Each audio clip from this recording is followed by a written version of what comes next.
Hello friends.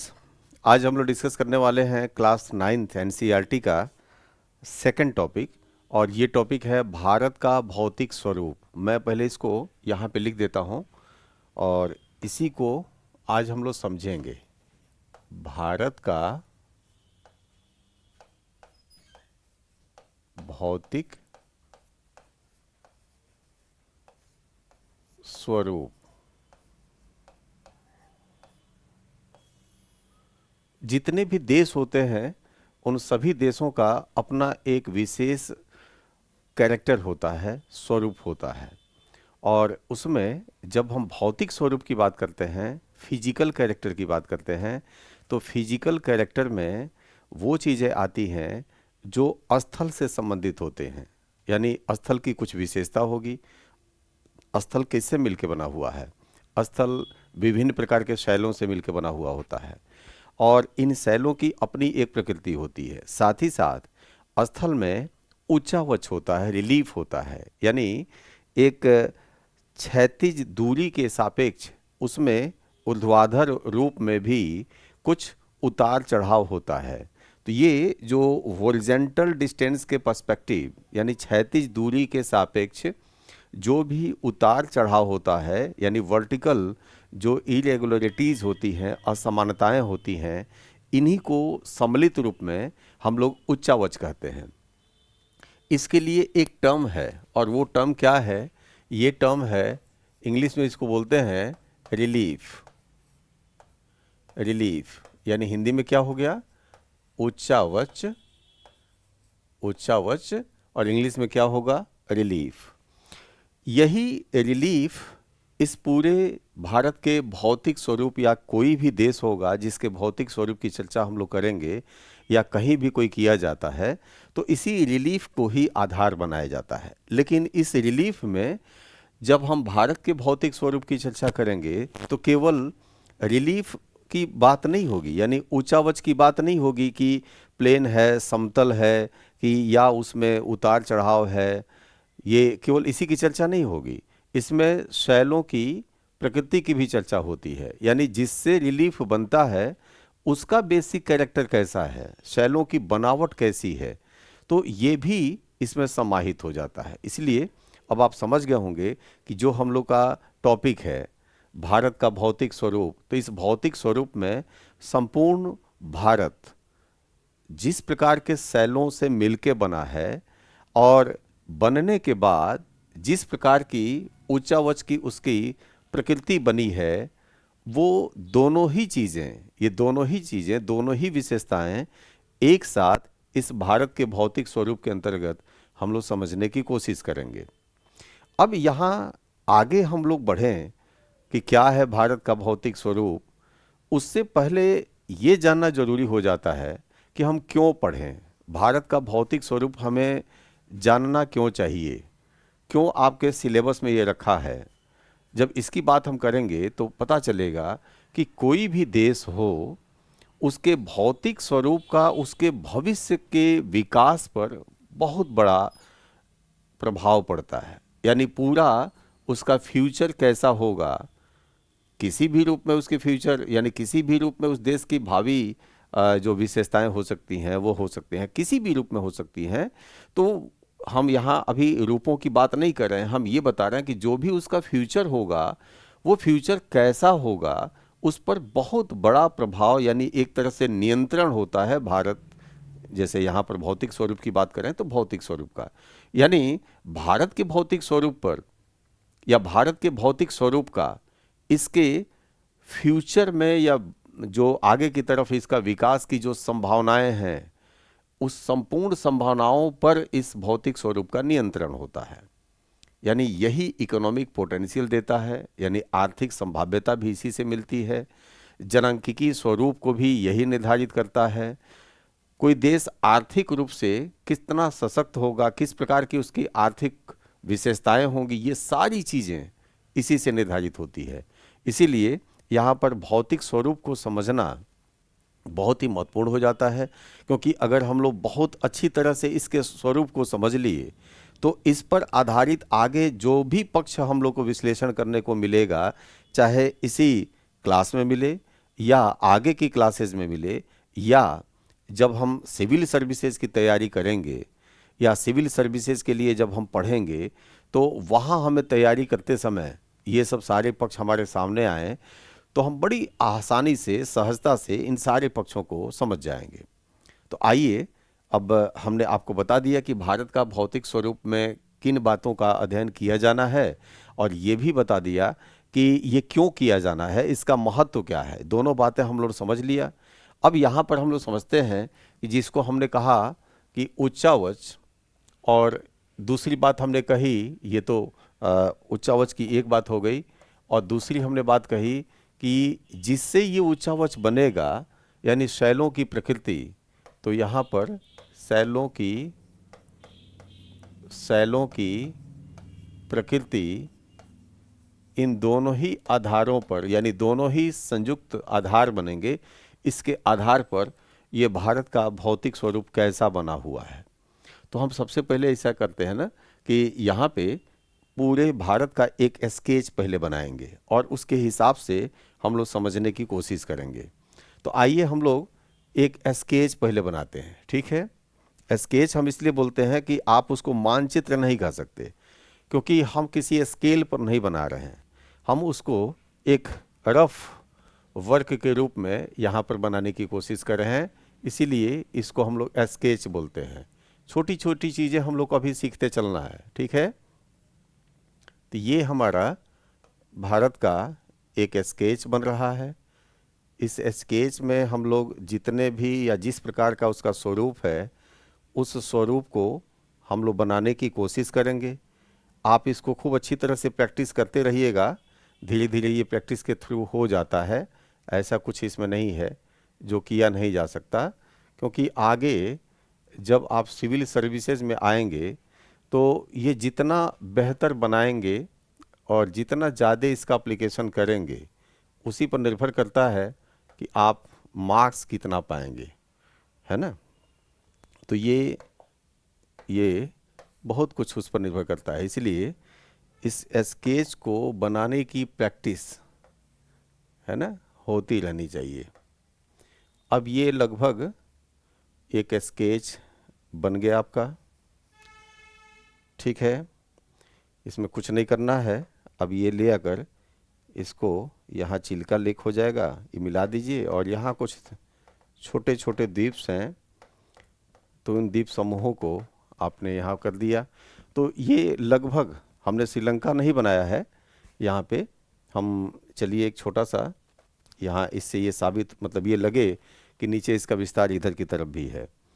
यहाँ पर हमारे कुछ लक्षद्वीप समूह से संबंधित द्वीप हैं, और इससे जब नीचे आएंगे तो जिसको आप पढ़ते हैं अंडमान निकोबार द्वीप समूह, तो उस अंडमान निकोबार द्वीप समूह का विस्तार है, लेकिन इससे काफ़ी नीचे तक है। ओके, हमने जानबूझकर थोड़ा सा बड़ा इसको बनाया है, और बड़ा बनाने के कारण यहाँ पर द्वीप समूह का नीचे वाला विस्तार आपको नहीं दिखाई दे रहा है, लेकिन इसका विस्तार यहाँ से नीचे तक है। ये 8 डिग्री 4 मिनट तक है, पीछे वाले क्लास में मैंने आपको बताया भी था। और जब यहाँ की बात करेंगे तो वो 6 डिग्री 45 मिनट उत्तरी अक्षांश तक उसका विस्तार है। सॉरी। तो ये बन गया, भारत का स्केच हो गया। और इस स्केच का मतलब ये हुआ कि ये, अब इसी में हमें जानना है कि इसका स्वरूप कैसा है, और स्वरूप में कौन सा, आर्थिक स्वरूप की बात नहीं हो रही है, भौतिक स्वरूप की बात हो रही है। भौतिक के विषय में मैंने आपको बताया कि 2 इसके पैरामीटर होंगे, यानी आधार हमारा क्या बनेगा, 2 आधार बनेगा। एक आधार बनेगा उच्चावच, लेकिन इस उच्चावच में, है ना, ही शामिल है शैलों की प्रकृति। तो हम यहाँ पर उसको दूसरे रूप में रख देते हैं, शैलों की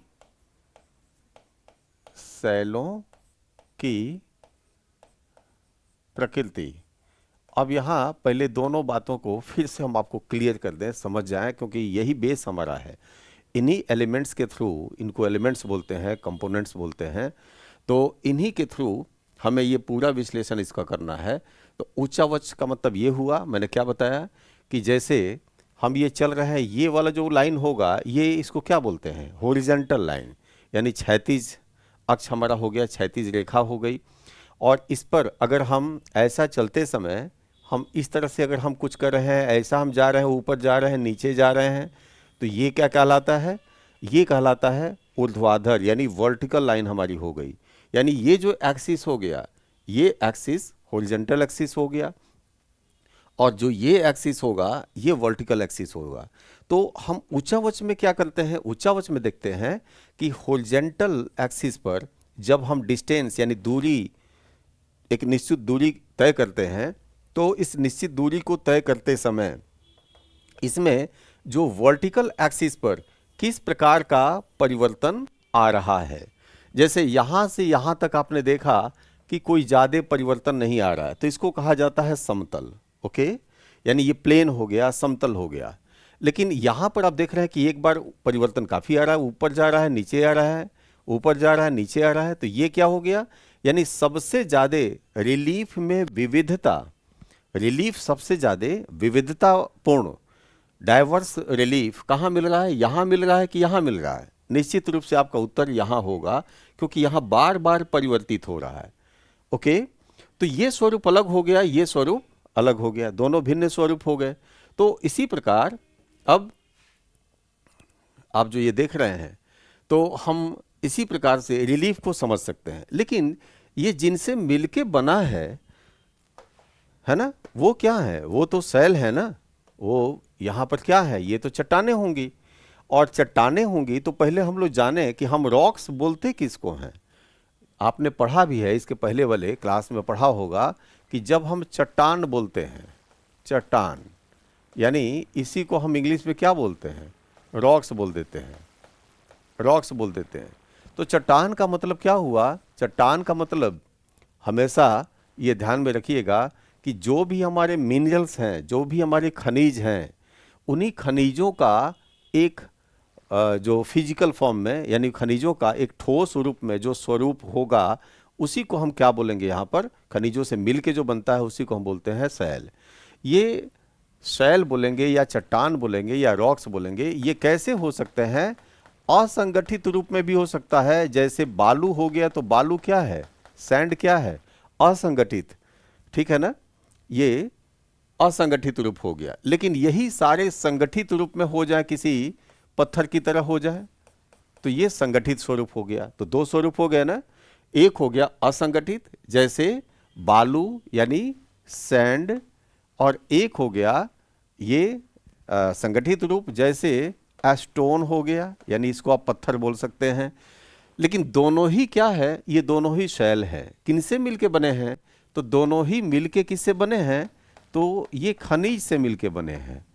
खनिज का मतलब मिनरल से मिलके बने हैं, ये खनिज हैं। अब जब आप खनिज बोलते हैं, तो खनिज तो आप पहले से पढ़े हैं ना, खनिज विज्ञान में भी पढ़े होंगे, यहाँ भी आपको पीछे की क्लास में बताया गया है कि जब आप मिनरल कहेंगे तो मिनरल उन यौगिकों को कहते हैं, यानी एक्चुअल में ये यौगिक हैं। यौगिक का मतलब इसको बोलते हैं कंपाउंड, है ना, कंपाउंड, यानी ये यौगिक हैं। और कैसे यौगिक हैं, यौगिक तो दो तरह के होते हैं, यौगिक तो दो तरह के होते हैं। एक यौगिक वो होते हैं, एक यौगिक ऐसे होते हैं जो अजैविक यानी इनऑर्गेनिक होते हैं, यानी उसमें किसी जीव के जो भी अवशेष का उसमें कोई रोल नहीं होता, कोई भूमिका उसकी नहीं होती, वो अजैविक कहलाएंगे, ठीक है। और दूसरे कौन से होते हैं, जो जैविक होते हैं। जैसे कोयला की बात करें तो कोयला क्या होगा, कोयला जैविक होगा, कोयला जैविक होगा। लेकिन चूना पत्थर की बात करेंगे तो चूना पत्थर, या सैंडस्टोन बालू पत्थर की बात करेंगे तो ये क्या होगा, ये अजैविक होगा। तो ये दोनों ही, बालू पत्थर भी बना है विभिन्न प्रकार के खनिजों से मिलकर बना है, लेकिन उसी में जैसे बालू पत्थर को भी छोड़ दीजिए, कैल्शियम के कार्बोनेट को ले लीजिए, तो वो क्या होगा, वो अजैविक हो जाएगा। यहाँ ये कोयला क्या हो गया, जैविक हो गया। तो ये यौगिक होते हैं। लेकिन किस यौगिक को हम खनिज बोलेंगे, जैविक वाला जो है उसको हम नहीं बोलेंगे, जो अजैविक वाला है उसको हम बोलेंगे। तो ये खनिज हो गया।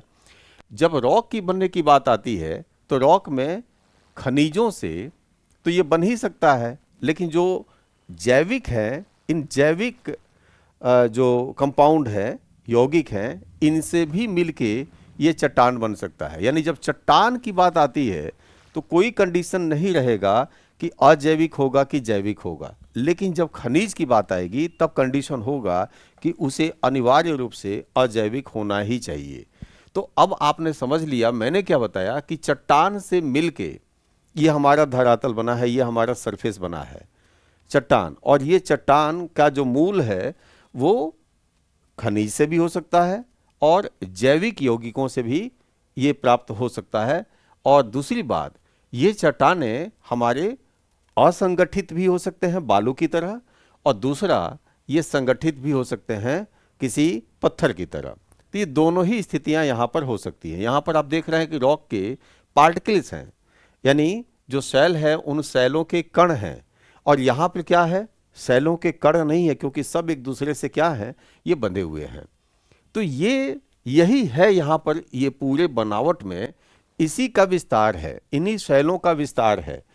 लेकिन इन शैलों के विस्तार के साथ धरातल की प्रकृति कई प्रकार से यहाँ पर उच्चावच का निर्माण की हुई है। यानी कहीं समतल है, कहीं ये इस प्रकार का है, यानी बहुत ज़्यादा विविधता है उसमें, डाइवर्सिटी है उसमें। ओके, तो अब आपने इन दो जो एलिमेंट्स हैं जिनसे मिलके बनता है उसको आपने यहाँ समझ लिया। तो मैं इसको अब मिटा सकता हूँ, तो मैं इसको यहाँ मिटा देता हूँ।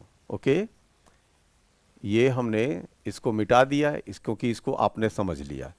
अब यहाँ पर हम लोग बात करेंगे कि इन दोनों ही आधार पर जब हम भारत को देखते हैं तो भारत का भौतिक स्वरूप कैसा हमें मिला है या किस प्रकृति का ये बना है। ठीक, अब यहाँ हम लोग चर्चा करें। ओके,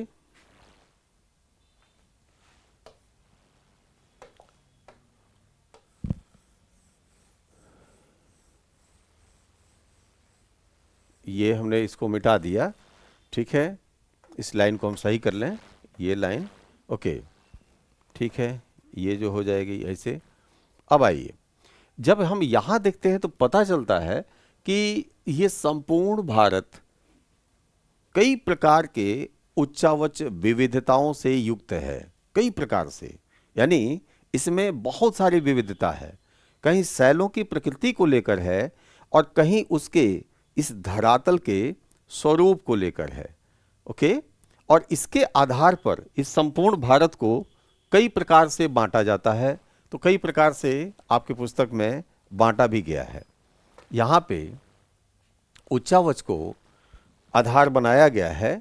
उच्चावच का मतलब ये दोनों चीज़ें आप समझिएगा, उच्चावच और प्लस शैलों की प्रकृति को आधार बनाया गया है, और इस आधार पर एक जो क्लास इसका बनाया गया है, यानी कई प्रकार की विशेषताएं हैं जिसमें पर्वतीय है। पर्वत हम किसको बोलेंगे, उच्चावच के ऐसे स्वरूप को बोलेंगे पर्वत जहां पर बहुत ज्यादा किसी क्षैतिज दूरी के सापेक्ष ऊर्ध्वाधर रूप में बहुत ज्यादा विषमता उत्पन्न हुई है, यानी बहुत ज्यादा उसमें विविधता है, परिवर्तन है।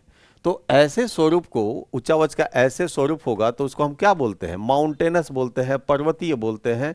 यही तो हो जाएंगे पर्वत, ये पर्वत हो जाएगा और ऐसा स्वरूप क्या हो जाएगा, पर्वतीय हो जाएगा।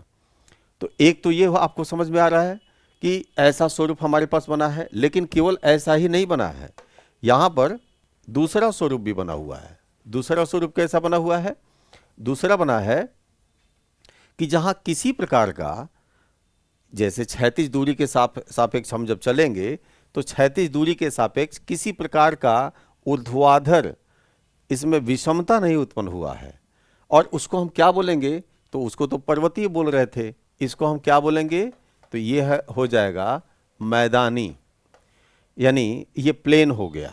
ठीक है, और ऐसा ही दोनों का संयुक्त रूप ये भी हमें यहाँ देखने को मिलता है। दोनों का संयुक्त रूप का मतलब कि यहाँ पर कुछ पर्वत वाली विशेषताएं और कुछ मैदान वाली विशेषताएं, लेकिन मैदान से थोड़ा सा ऊपर उठने पर, यानी थोड़ी सी ऊंचाई पर ये विशेषता मिलती है। अर्थात जैसे मान लीजिए यहाँ पर ये बना हुआ है, ठीक है, ये बन गया, और ये तो मैदान हो गया। लेकिन इसी मैदान में, मैदान के बाद कहीं ऐसे ऊंचाई पर इसमें एक तो समतल ऐसा स्वरूप मिले, लेकिन समतल के साथ साथ कहीं कहीं पर इसी प्रकार का उच्चावच यानी पर्वतीय स्वरूप भी मिले। अगर ऊंचाई ज़्यादा नहीं है तो हम उसको पहाड़ी स्वरूप बोलते हैं, यानी माउंटेन ना बोल के उसको हम हिल बोलते हैं। तो इस प्रकार की जो विशेषता मिलेगी तो उसको हम क्या बोलते हैं, उसको हम बोलते हैं कि ये पठार है। तो ऐसा स्वरूप भी हो सकता है। तो ये तीसरा हमने स्वरूप बता दिया। कोई ऐसा हो सकता है जो तटीय हो, यानी एक तरफ समुद्र हो एक तरफ स्थल हो, लेकिन प्लेन एक मैदान जैसे ही विशेषता यहाँ पर मिली हुई हो, तो उसको बोलते हैं तटीय। और एक विशेषता बोलते हैं जो बिल्कुल ही द्वीपीय होता है, यानी आइसलैंड्स, द्वीप से अब सभी लोग वाकिफ हैं, समुद्र में पाए जाते हैं। तो ये द्वीपीय विशेषता वाले हो जाएंगे, यानी पूरे चारों तरफ से जलावृत होंगे, यानी जल में वो डूबे हुए होंगे, जल के अंदर होंगे, और एक छोटा सा उसका कोई पॉइंट, उसका कोई क्षेत्र जल की सतह से, सी लेवल से ऊपर होगा, तो उसको हम द्वीप बोलेंगे। यहाँ पर आपकी पुस्तक में इसके अतिरिक्त एक और विशेषता ये बताई गई है, और उसको कहा गया है मरुस्थली विशेषता। अब इसी से आप समझिए, मरुस्थल का मतलब ये हो गया, नाम ही है मरुस्थल, डेजर्ट, यानी ऐसा स्थल जिसकी कोई उत्पादकता नहीं है। अगर हम किसी कृषि के संदर्भ में देखेंगे तो वो उसकी उत्पादकता समाप्त हो चुकी है, इसीलिए हम उसको क्या बोलते हैं, मरुस्थल, मरा हुआ स्थल। तो ये नाम वैसे ही पड़ा हुआ है। हालांकि इसमें हम जब देखेंगे तो उस मरुस्थल में उच्चावच की कोई विशेषता विद्यमान नहीं है, यानी मरुस्थल ठीक वैसे ही है जैसे एक समतल मैदान होता है। लेकिन हमने क्यों कहा कि शैलों की प्रकृति भी इसके विभाजन में आधार बना हुआ है, इसीलिए कहा कि आप ही की पाठ्य पुस्तक में, आप ही का जो ये सिलेबस है, इसमें मरुस्थल जिसको कहा गया है, तो मरुस्थल का इसमें जो प्रकार निर्धारित किया गया है, या मरुस्थल को की जो विशेषता यहाँ पर डाली गई है उच्चावच के उसमें भौतिक स्वरूप में, वो शैलों की प्रकृति के आधार पर डाली गई है। अभी मैंने आपको क्या बताया कि शैलें दो तरह का हो सकती हैं, एक संगठित हो सकती हैं और दूसरा असंगठित इसका स्वरूप हो सकता है।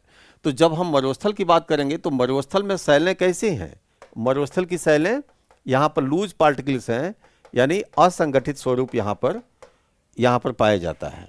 इसका मतलब ये हो गया कि अगर हम इन सबको एक साथ देखें कि इतने प्रकार की विशेषताएं होती हैं किसी क्षेत्र विशेष में, तो हम भारत में इसको जब देखने चलते हैं तो कितने प्रकार की विशेषता भारत में इसमें मिल जाती है। अगर हम एक एक करके देखें तो पता चलता है कि भारत में जितने मैंने अभी आपको बताए वो सारी की सारी विशेषताएं यहाँ पर मिलती हैं, सभी यहाँ पर पाई जाती हैं, ठीक है ना। अब आपको हम एक एक करके, और ठीक है, आइए पहले इसको हम बना दें जिससे आपके लिए सहज हो जाए कि आप जान पाएँ कि जो विशेषताएं अभी हम लोग डिस्कस कर रहे हैं ये भारत में कैसी हैं, है ना, कितनी हैं, किस प्रकार की यहाँ पर मिलती हैं। तो पहला, अभी हमने क्या बताया आपको कि यहाँ पर जितने प्रकार हमने अभी बताए, एक प्रकार हमने क्या बताया, पर्वतीय, पर्वतीय, इसको माउंटेनस हम बोलेंगे।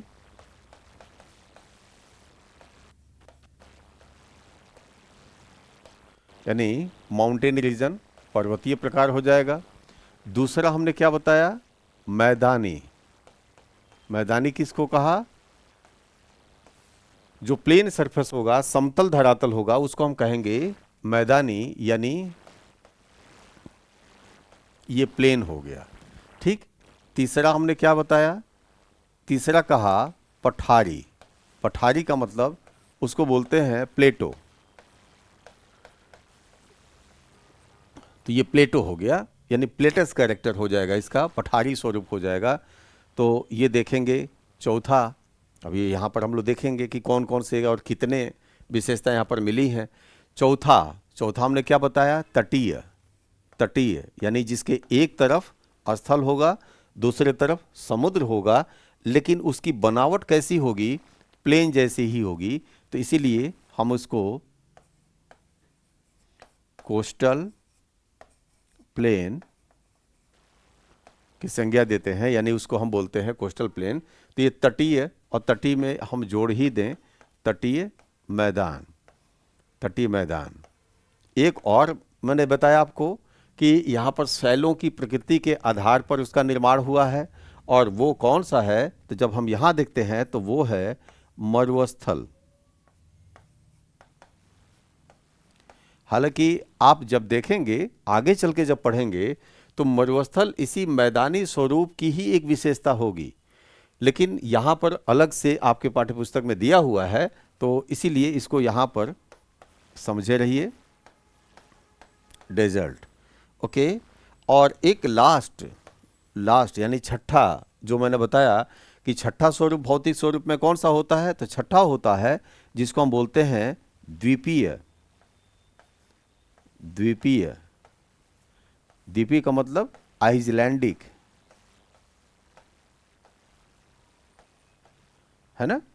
ये हो गए, इतने स्वरूप होते हैं पूरे ग्लोब में। जब हम देखेंगे तो भौतिक स्वरूप के अंतर्गत पर्वतीय, मैदानी, पठारी, तटीय मैदान, मरुस्थल और द्वीपीय, इतने ही कैरेक्टर होते हैं, इतनी ही प्रकार की विशेषताएं स्थल पर होती हैं ब्रॉड लेवल पर, ठीक है, जिसको हम भौतिक स्वरूप के अंतर्गत अध्ययन करते हैं।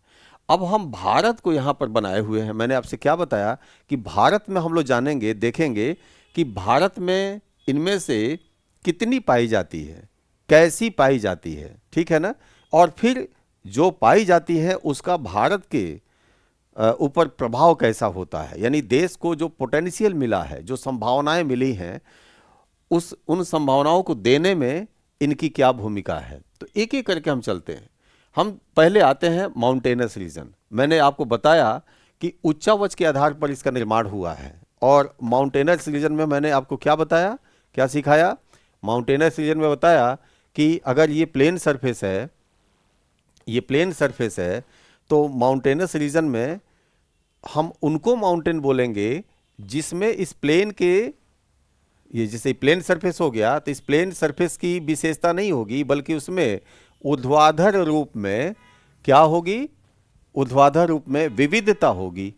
ये इस प्रकार की स्थिति होगी।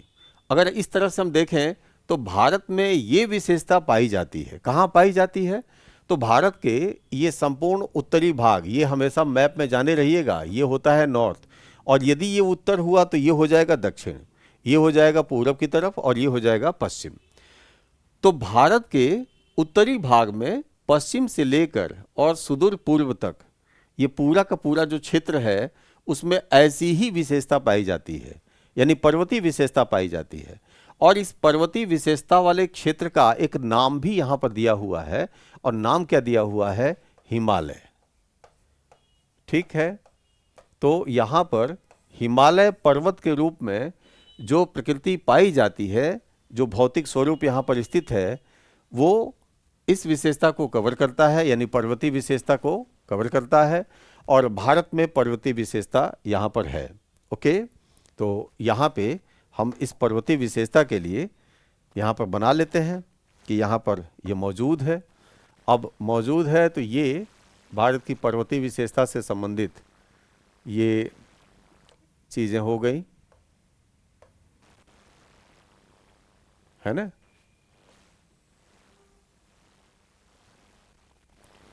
एक एक करके हम लोग पहले देखते चलें। तो यहाँ पर पर्वतीय यहाँ पर उपलब्ध है, ठीक है, ये विशेषता हमारे पास उपलब्ध है। इस विशेषता के बाद अब हम दूसरी बात करेंगे, और दूसरा क्या, दूसरा ये देखने की कोशिश करेंगे कि दूसरी विशेषता यहाँ पर है कि नहीं, मौजूद है कि नहीं, ठीक, उसको हम लोग समझने की कोशिश करेंगे। दूसरी कौन सी है, मैदानी। अब मैदानी को देखते हैं, प्लेन एरिया को देखते हैं कि प्लेन है कि नहीं।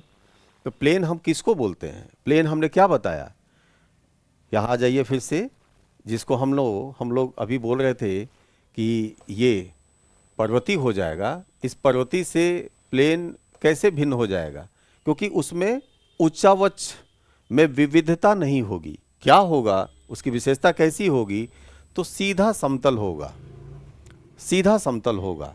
अगर हम देखते हैं तो यहाँ पर यानी हिमालय के जस्ट दक्षिण में ऐसी ही विशेषता हमें मिलती है, ये सीधा समतल है। तो ये विशेषता भी हमारे पास उपलब्ध हो गई, जिसको हम लोग क्या बोल रहे हैं, जिसको हम लोग बोल रहे हैं यहाँ पे मैदानी। तो यहाँ पर मैदानी विशेषता यहाँ पर उपलब्ध हो गई। अब अपने आप ही यहाँ मैं इसलिए नहीं बना रहा हूँ क्योंकि जैसे हम पठार बनाएंगे तो जो बीच वाला भाग होगा वो अपने आप ही क्लियर हो जाएगा कि हाँ यही मैदानी भाग है। तीसरी बात हम देखें कि क्या पठारी भाग है यहाँ पे, तो पठारी भाग जब हम देखें तो पता चलता है कि यस पठारी भाग भी है यहाँ पे। पठार के लिए हमने क्या बताया था अभी कि मैदान जैसा ही होगा लेकिन उसमें कुछ पर्वतीय विशेषता जैसी भी यहाँ पर यानी उच्चावच में विविधता संबंधी भी दशाएं यहाँ पर विशेषताएं यहाँ पर विद्यमान होंगी। अगर उस रूप में हम देखें तो भारत के इस भाग में यहाँ पर ये विशेषता हमें दिखती है। यहाँ मैं इससे बना देता हूँ कि आपको सीधे दिखे भी। तो चलिए मैं ये वाली लाइन यहाँ पर इससे मैं कर देता हूँ। अब यहाँ आइए, ये पूरा का पूरा भाग आपका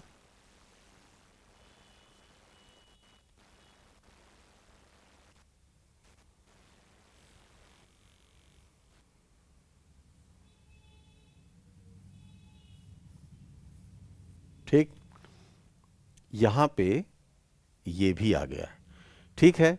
ये जो घिरा हुआ क्षेत्र आप देख रहे हैं, ये घिरा हुआ क्षेत्र ही हमारा क्या है, ये हमारा पठारी भाग है। पठारी भाग का मतलब इसमें वो दोनों ही विशेषताएं जो मैंने आपको बताई, ठीक, ये दोनों ही विशेषताएं यहाँ पर विद्यमान हैं, ठीक। दोनों में कौन कौन सा, तो ये पूरा भूक्षेत्र यानी ये पूरा भाग एक तो प्लेन है, दूसरी क्या इसमें विशेषता है, तो प्लेन होने के साथ ही साथ इसमें कुछ पहाड़ियाँ भी हैं, कुछ फॉल्ट यानी कुछ धंसा हुआ भाग भी है। और इस प्रकार ये प्लेन से थोड़ी सी अलग है और पहाड़ियों के होने के कारण प्लेन में जो पहाड़ी हैं जो माउंटेन में जो पहाड़ हैं वो काफ़ी ऊंचाई वाले हैं, बहुत ऊंचाई वाले हैं। लेकिन यहाँ जो पहाड़ियाँ जिनको बोल रहे हैं ये ज़्यादा ऊंची नहीं हैं, मात्र ये 1000 मीटर से नीचे वाली हैं। सामान्यतः 600 मीटर तक ज़्यादा यहाँ पर ऐसी विशेषता यहाँ पर मिलती है, ठीक है ना। 600 मीटर तक सामान्य ऊंचाई वाले ज़्यादा से ज़्यादा यहाँ पर पाए जाते हैं, यानी प्लेन भी है और माउंटेन ना होकर, चूँकि उसको हम लोग बोलते हैं पहाड़ी, हिल बोलते हैं, तो ये हिल वाली विशेषता यहाँ पर पाई जाती है। हमने क्या बताया कि यहाँ तो है ही, लेकिन यहाँ भी ये विशेषता विद्यमान है। अभी हम लोग इसकी डिटेल करेंगे, इसको पढ़ेंगे, समझेंगे, ठीक है। और थोड़ी सी स्थिति यहाँ पर भी विस्तृत है। तो ये हमने क्या देखा कि ये तीसरी विशेषता जिसकी बात अभी हम लोग कर रहे थे, ये तीसरी विशेषता भी जिसको हम लोग पठारी कह रहे थे, भारत में विद्यमान है। अब बात आती है तटीय विशेषता में जो विशेषता भी मैंने आपको बताया कि एक तरफ समुद्र हो और दूसरे तरफ स्थल हो, इस प्रकार से जब हम देखते हैं तो भारत में ये तटीय स्वरूप भी, तटीय विशेषता भी यहाँ पर मिल जाता है। भारत का ये पूर्वी तट हो गया क्योंकि यहाँ पर हमारा हिंद महासागर का एक भाग है जिसको हम बंगाल की खाड़ी के नाम से जानते हैं, तो वो है। और एक तरफ पठार हो गया और इसके बीच में जो भी भूक्षेत्र भारतीय परिसीमा में आएगा यही हो गया ये तट। और चूंकि पूरब में है तो इसको हम पूर्वी तट बोलेंगे। पश्चिम में हम देखें कि ऐसा है क्या, तो पश्चिम में देखते हैं कि यस पश्चिम में भी विद्यमान है, पूरब में भी है और पश्चिम में भी है, तो तट भी हो गया, यानी हमें तट मिल गया। अभी देखते जाइए कि क्या क्या है, तो तट भी मिल गया, तटीय मैदान। इसको चूंकि ये ऐसा मैदान है जो मैदान जैसा ही है लेकिन तट के रूप में है, इसलिए हम इसको तटीय मैदान की संज्ञा देते हैं। अब अगली विशेषता जो मैंने आपको बताया कि शैलों की प्रकृति के आधार पर बना हुआ है, वो क्या है, वो है डेजर्ट यानी मरुस्थल। अब हम मरुस्थल को देखें कि ये विशेषता भारत में कहीं है क्या, तो देखते हैं कि यस यहाँ पर मरुस्थली विशेषता भी विद्यमान है। और मरुस्थलीय विशेषता कहाँ विद्यमान है? मरुस्थलीय विशेषता विद्यमान है किस भाग में? मरुस्थलीय विशेषता विद्यमान है इसके पश्चिमी भाग में, यानी समतल तो है ये, समतल ठीक वैसे ही है जैसे जिसको हम लोग ने मैदान कहा था, तो उसी मैदान जैसा ही है ये, लेकिन समतल होने के साथ साथ थोड़ी सी इसकी भिन्नता है कुछ मामलों में। और किस मामले में भिन्न है? तो यहाँ पर जो इसके सैलों की प्रकृति है ये लूज पार्टिकल्स हैं। लूज पार्टिकल्स का मतलब कि असंगठित सैलें हैं यहाँ पे, ठीक है। तो असंगठित सैल हैं, तो इसको हमने क्या बोल दिया? डेजर्ट। तो अब तो देखिए, अब तो यहाँ पर ये मरुस्थल भी आ गया, डेजर्ट भी आ गया। अगली बात होती है जो आप सभी जानते हैं, अभी चर्चा हुई भी थी और आप सभी मैं उम्मीद करता हूँ कि जानते भी होंगे, द्वीपीय विशेषता। द्वीप को मैंने क्या कहा था कि चारों तरफ से जल से आवृत हो, यानी घिरा हुआ हो, और छोटा सा एक क्षेत्र हो जो जलीय सतह से औसत जो समुद्र तल है उस औसत समुद्र तल से थोड़ा सा ऊंचा हो। तो ऐसा जब हम देखते हैं तो भारत के दोनों ही क्षेत्रों में, पश्चिम में भी और पूरब में भी, बंगाल की खाड़ी में और अरब सागर में, ये दोनों ये विशेषता हमें दोनों जगह मिल जाती है। यहाँ पर हम देखते हैं तो इसको हम बोल देते हैं अंडमान निकोबार द्वीप समूह, और यहाँ पर इसको हम बोलते हैं लक्षद्वीप समूह। तो ये लक्षद्वीप समूह, अंडमान निकोबार द्वीप समूह दोनों यहाँ पर इस रूप में उपस्थित होकर जितने यहाँ पर भौतिक स्वरूप के विभाजन किए गए हैं, ये सारे विभाजन को यहाँ पर दिखा देते हैं। यानी इससे ये पता चलता है कि पूरे ग्लोब में भौतिक स्वरूप में जितने प्रकार हो सकते हैं, उन प्रकारों में सभी के सभी प्रकार, यानी 6 के 6 प्रकार भारत में उपलब्ध है। ओके, अब मैंने आपसे क्या कहा था? मैंने आपसे कहा था कि इनकी एक विशेष भूमिका है। भूमिका का मतलब ये भारत के भविष्य को तय करने वाले होते हैं। भारत का जो भी स्वरूप आगे होने वाला होगा वो सब कुछ इसी पर डिपेंड करता है। तो हम पहले ये जानते हैं कि ये जो 6 विशेषताएं हैं उनकी सामान्य विशेषताएं, यानी जो 6 हैं, 6 अलग अलग बातें हम लोग ने कर लिया, तो उनकी जो सामान्य प्रकृति है वो क्या है? क्योंकि क्लास 9th में आपको जो सीखना है यहाँ पर इनके सामान्य फीचर्स को जानना है, ठीक है ना। आगे जब 9th के बाद से 10th आएगा, 11th आएगा, 12th आएगा, तो जैसे जैसे हम लोग आगे के क्लासेज में जाएंगे तो वहाँ पर इन विशेषताओं को और गहराई से पढ़ने का अवसर, समझने का अवसर वहाँ मिलेगा। हम लोग अभी जो बात करेंगे यहाँ पर इनके सामान्य विशेषताओं की बात करेंगे, ठीक है।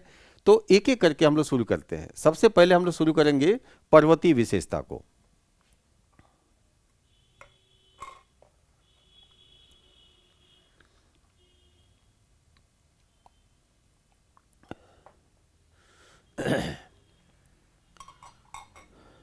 पर्वतीय विशेषता में आइए हम लोग पहले ये देखते हैं कि हमें जो पर्वतीय विशेषता मिली है वो कैसे मिली है। पर्वत के लिए हम आपको पहले ही बता दिए हैं कि ये ऐसा क्षेत्र होता है जहां पर सबसे ज़्यादा उच्चावच होता है, सबसे ज़्यादा उच्चावच होता है, यानी मैक्सिमम रिलीफ वाला ये हमारा क्षेत्र है। मैक्सिमम रिलीफ का मतलब कि दूरी के सापेक्ष, क्षैतिज दूरी के सापेक्ष ऊर्ध्वाधर रूप में बहुत ज़्यादा यहाँ पर उतार चढ़ाव हमें मिलेगा। ये विशेषता यहाँ की एक सामान्य लक्षण के रूप में इस भाग की सबसे प्रमुख विशेषता है। ये पूरा क्षेत्र जिसको हम पर्वतीय विशेषता कहते हैं, हिमालय क्षेत्र के नाम से या हिमालय पर्वत समूह के नाम से जाना जाता है। अब जब हम यहाँ बोलते हैं ना हिमालय पर्वत समूह, तो यहाँ कई बातें आती हैं। एक आती है कि हम हिमालय पर्वत समूह कह रहे हैं, समूह, ध्यान से देखते चलिएगा। यहाँ हम हिमालय पर्वत समूह, नाम क्या हो गया? हिमालय, हिमालय यानी, और हम बोल क्या रहे हैं? माउंटेन, हिमालय माउंटेन रीजन नहीं बोल रहे हैं, प्रदेश नहीं बोल रहे हैं, समूह बोल रहे हैं। समूह यानी ये पूरा का पूरा भाग एक ऐसे प्रदेश में है जहां पर हिमालय पर्वत समूह की स्थिति है, ग्रुप की, है ना। हिमालयन माउंटेन ग्रुप यहां पर मौजूद है। इस हिमालय पर्वत समूह में दो प्रकार के हिमालय यहाँ पर, यानी दो प्रकार के पर्वत यहाँ पर स्थित हैं। ठीक, सबसे पहली बात तो ये कि ये जो हिमालय पर्वत समूह है, ये विश्व का सबसे ऊंचा पर्वत समूह है जो हमें मिला है यहाँ पर। इससे ऊंचा इस पृथ्वी पर कहीं कोई मिलने वाला नहीं है। तो एक विशेषता तो ये हो गई। औसत जब हम ऊंचाई की बात करते हैं तो औसत ऊंचाई 6000 मीटर यहाँ पर मिलती है। 6000 मीटर का मतलब कितना हो गया? 6 किलोमीटर। तो 6 किलोमीटर की ऊंचाई वाला ये हिमालय पर्वत समूह हमें एक भौतिक विशेषता के रूप में भारत के उत्तरी भाग में मिला हुआ है, जिसका विस्तार पश्चिम से लेके पूरब तक, और जब पूरब में आते हैं तो पूरब में फिर इसकी दिशा दक्षिण की तरफ हो जाती है। तो ये हिमालय पर्वत समूह हो गया। मैंने क्या बताया आपको कि इस समूह में दो प्रकार के पर्वत हैं, जिन्हें हम एक को बोलते हैं टर्शियरी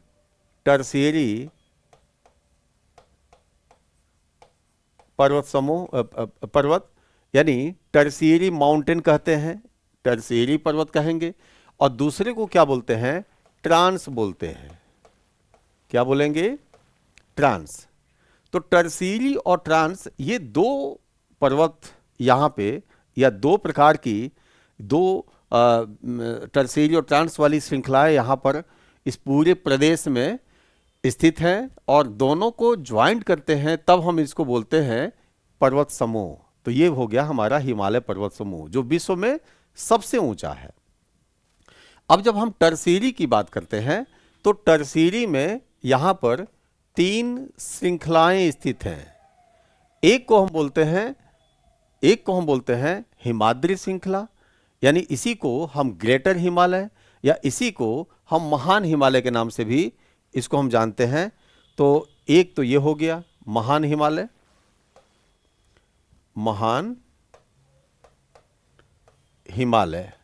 ठीक है, एक महान हिमालय हो गया।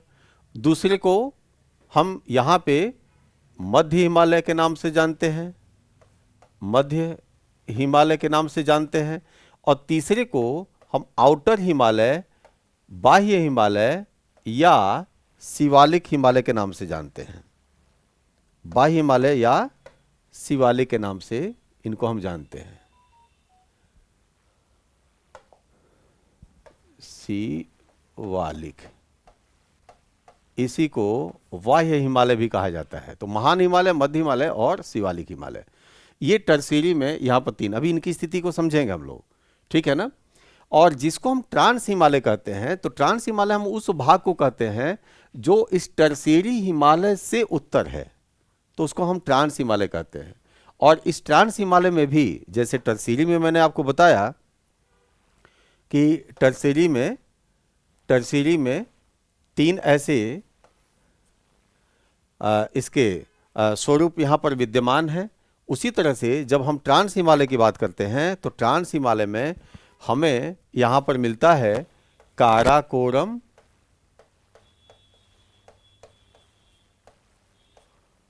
लद्दाख और जास्कर। जो भारत की बात हो रही है, यानी भारत का भौतिक स्वरूप हम लोग पढ़ रहे हैं। होता तो एक और है जो भारत में नहीं है, उसका नाम है कैलाश, लेकिन भारत में जो विद्यमान है काराकोरम, लद्दाख और जास्कर। अब आइए इसको हम लोग समझते हैं। ये पूरा का पूरा रीजन, यही वो रीजन है जिसको हम हिमालय पर्वत समूह के नाम से जानते हैं। अभी जैसे मैंने आपको बताया भी कि इसकी जो ऊंचाई है, ठीक है ना, औसत ऊंचाई वो विश्व में सर्वाधिक है।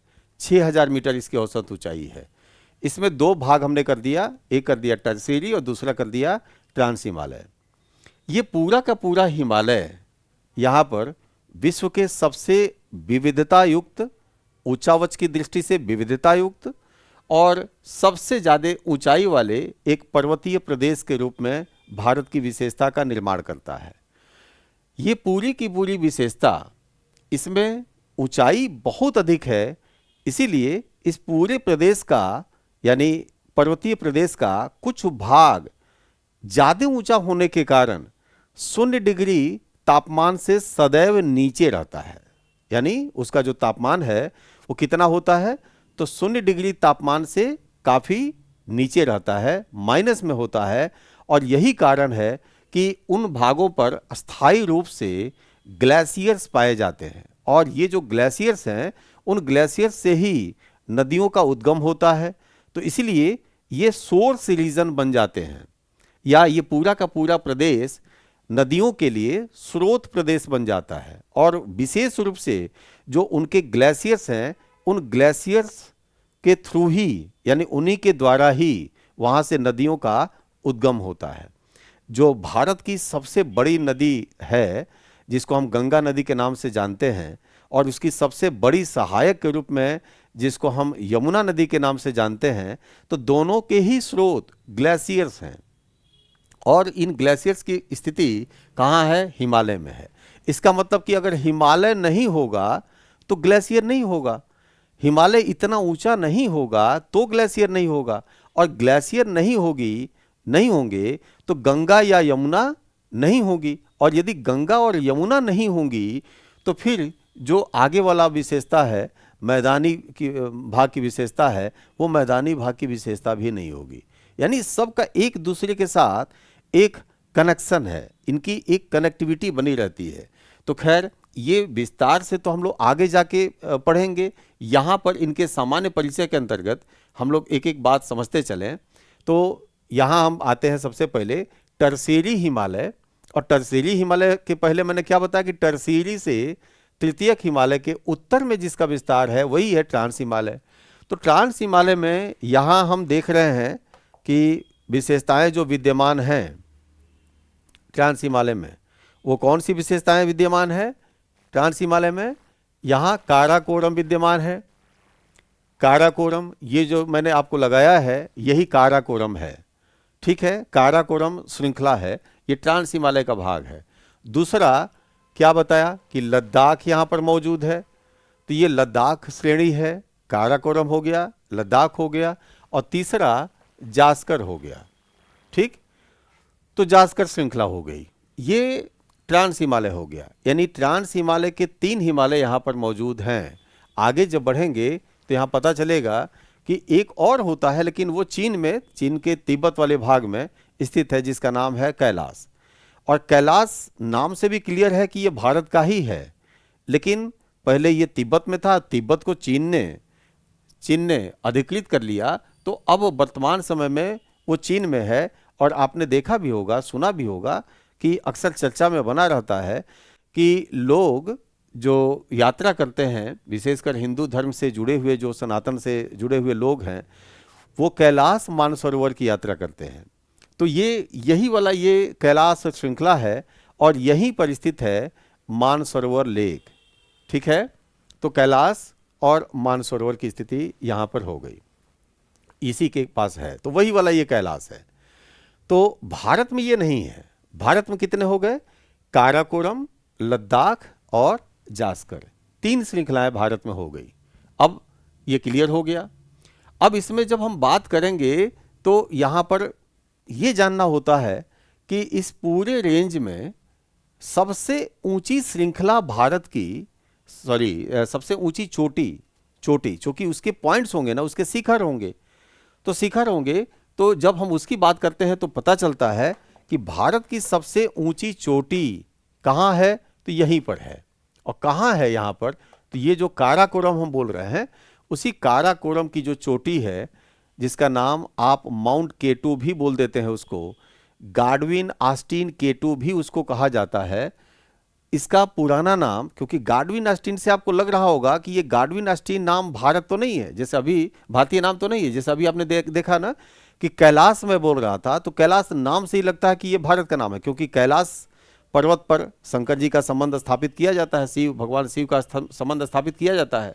तो लेकिन जब हम गाडविन ऑस्टिन केटू कहते हैं तो लगता है कि नहीं, ये भारतीय नाम नहीं है। एक्चुअल में ये उस व्यक्ति का नाम है जिसने इसकी खोज की थी। और खोज क्या किया था? एक्चुअल में ये पहले से मौजूद था, नाम इसका अलग था, नाम था कृष्णागिरी।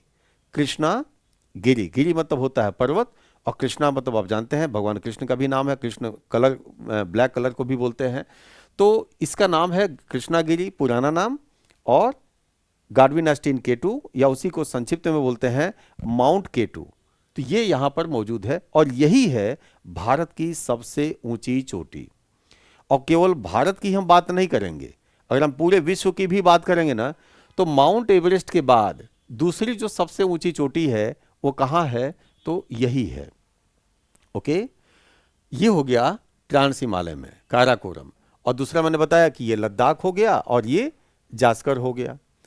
अब यहां से ये पूरा ट्रांस हिमालय वाला पूरा ये समाप्त हो गया। जब हम बात करते हैं यहां पर इसके बाद वाले पर्वतों की, तो ये बाद वाले पर्वतों को मैंने आपको क्या बताया कि जो ट्रांस हिमालय के दक्षिण होगा उनको हम टर्शियरी हिमालय के नाम से जानते हैं। ये टर्शियरी हिमालय हो गया। टर्शियरी हिमालय का मतलब ये हुआ कि ये पूरा का पूरा भाग तृतीयक हिमालय के नाम से जाना जाता है। टर्शियरी का मतलब तृतीयक। अब क्यों बोलते हैं तृतीयक? इसलिए बोलते हैं क्योंकि जो जियोलॉजिकल पीरियड है, जियोलॉजिकल टाइम स्केल है, भूगर्भिक काल को विभाजित किया गया है, एक समय सारणी बनाई गई है उसकी, उसी को बोलते हैं जियोलॉजिकल पीरियड। तो उसमें जो तृतीयक काल है, तृतीयक कल्प है, उसको पीरियड को कल्प बोलते हैं। तो वही नाम है यहाँ पर टर्शियरी, और उसी टर्शियरी में ये निर्मित हुआ, इसीलिए इसको बोलते हैं टर्शियरी हिमालय। अब इस पूरे टर्शियरी कल्प में कौन कौन से हिमालय के भाग निर्मित हुए हैं, इस पर्वत समूह के भाग निर्मित हुए हैं, तो इसमें 3 श्रृंखलाओं का निर्माण हुआ है प्रमुख रूप से, और ये तीनों अनुदैर्ध्य श्रृंखलाएं हैं। अनुदैर्ध्य का मतलब यह हुआ कि भारत की संपूर्ण लंबाई में जब देखते हैं पश्चिम से लेके पूरब तक ये निर्मित हुई हैं, और बाद में इनका स्वरूप जैसे मैंने बताया कि दक्षिण की तरफ हो जाता है, तो ये निर्मित हुई हैं।